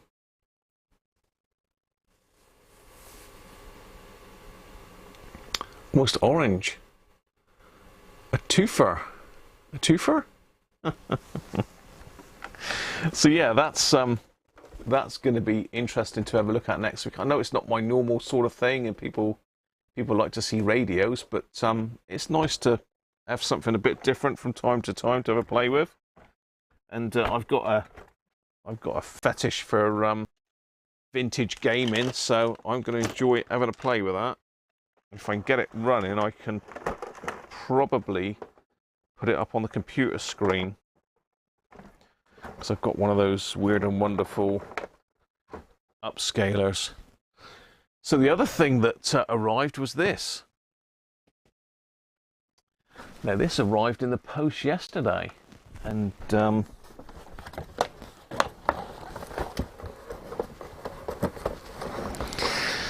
someone obviously has watched my video from last week and seen that Richard's given me a microscope, and this has arrived. So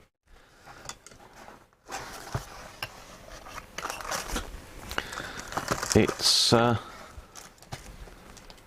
LED ring light for the microscope body.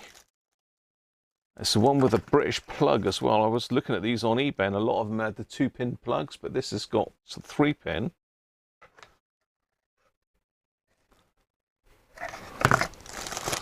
How many lights is it?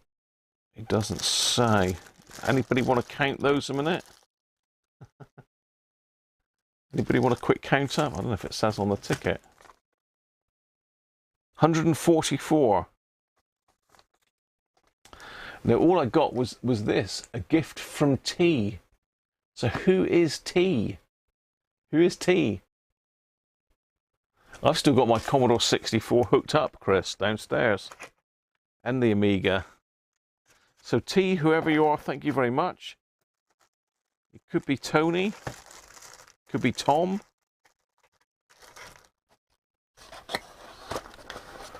But yeah, thank you very much for that. So I'm nearly there.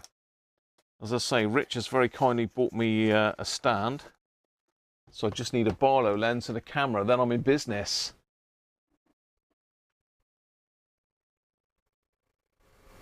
Tamlin. Lots. Oh, lots. Yeah, it's not a FLIR camera for the microscope, Rob. Anybody know anything about microscope cameras then? Because there's so many of them. If you go on the Amscope site,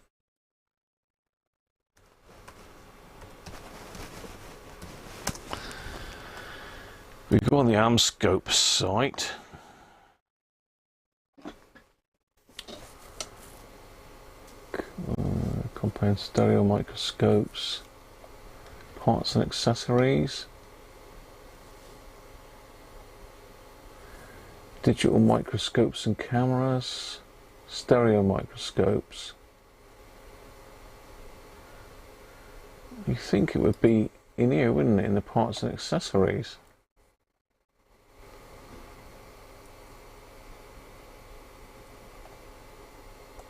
Camera, here we go.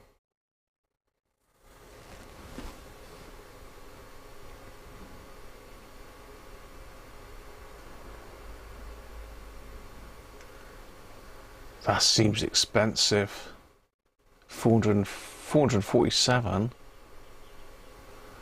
DSLR, even an adapter look to use a Nikon camera is 128.99. Here we go. Oh, these are a bit better priced. 10 megapixel, 3 megapixel, 1.3 megapixel, so they're not very high quality, that's the problem.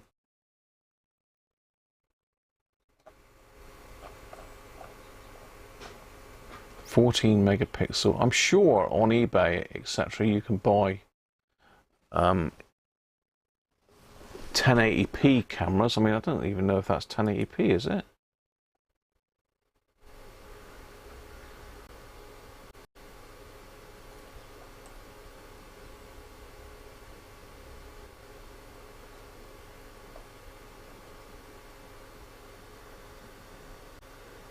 Oh yeah. Well, that's like 4K size, isn't it? 4096.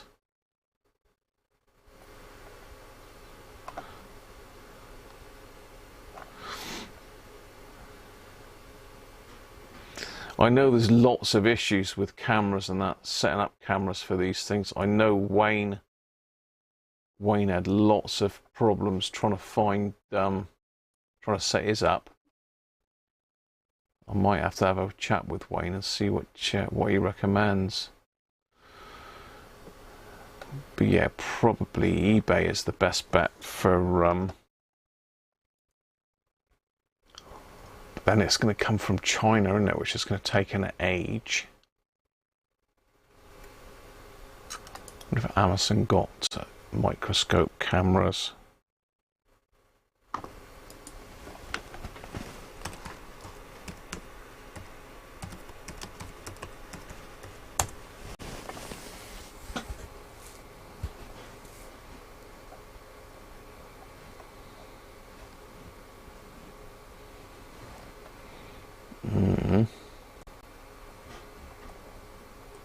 Ah, that's the sort of thing there.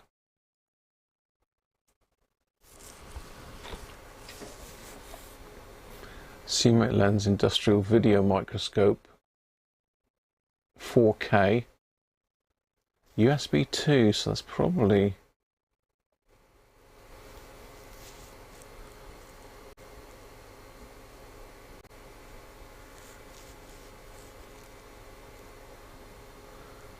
dual output. It's only USB 2 though, and not HDMI out.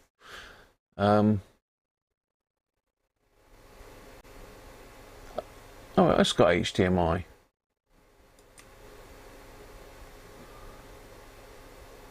That's HDMI port, isn't it? That's USB 3. I'm sure that's HDMI port. Let's get the chat back up. Dwayne, how you doing, mate? Might be better served to use your DSLR. The problem is the DSLR on top of it is really going to be bulky, Joe.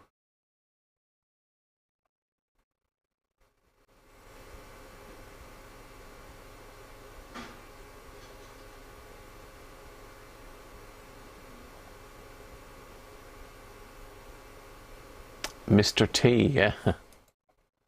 It wasn't you, Timothy, was it?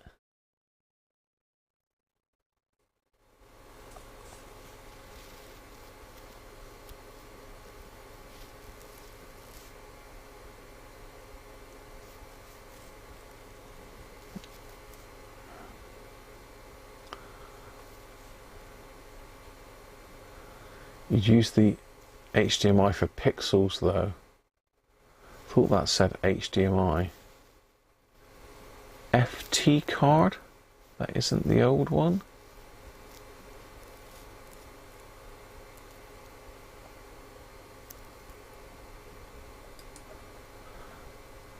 Yeah. It just says UHD. I mean, that's got to be HDMI, isn't it?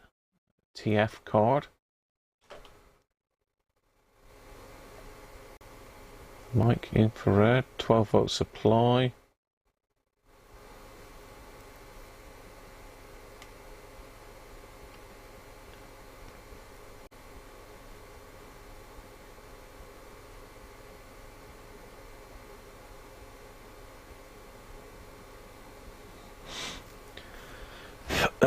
Can be projected onto a large HD TV for the best display.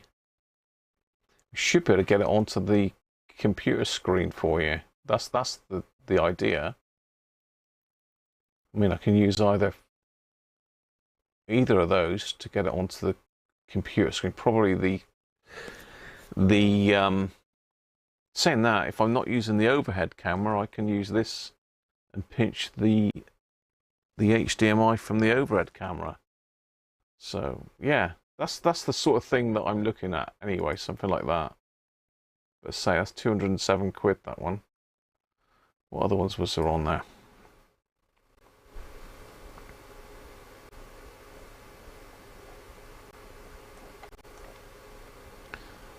Yeah, they're not the right ones, are they? There's all these USB ones. We don't want USB light.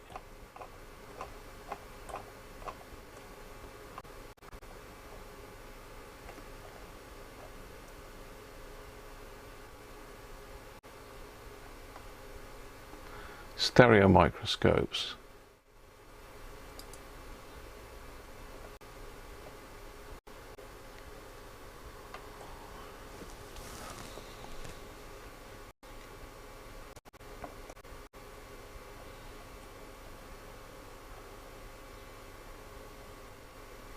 No.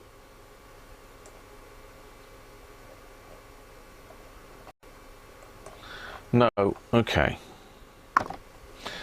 Anyway, that's the sort of thing. That's the sort of thing. It's the newer system upgraded from HD MIDI to HD MADI.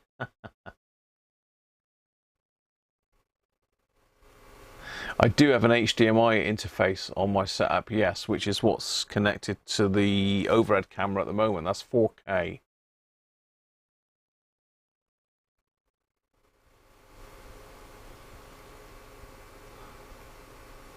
You're going to get one soon for your bench, are you, Rob? Have both. What, a FLIR camera and a 4K. Dear, oh dear.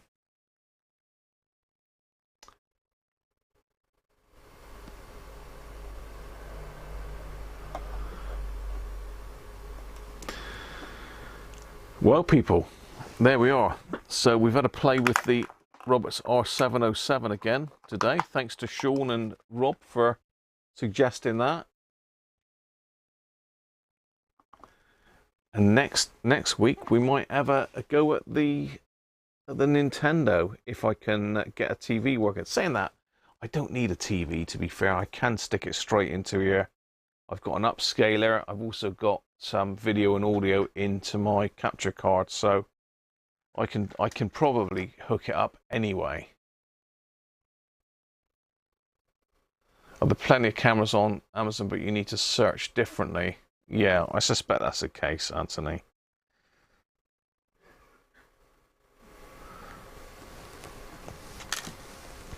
So we've enjoyed that today. Thanks very much for all the super chats. And hopefully catch you next week. I was going to upgrade my Patreon credits to include John Turner, but I just haven't had a chance, John. So apologies if you're watching, but they are coming in the next episode, mate. I've got them downloaded. I just got to put them into the software here. If I try and do it now, it's likely crash it. Did I download it? I might try it. I think if I downloaded it, it might be all right.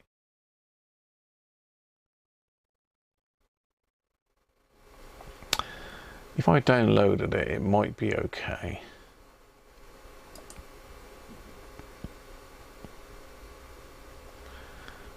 No, Patreon's new. Pardon me. Oh, Patreon's latest. Yes, I have. Ah, okay. Let me see if I can get that into there. Yes, okay. I think we're in business, John. I think I've just done it. I need to. I mustn't just say. Yeah, let me save that.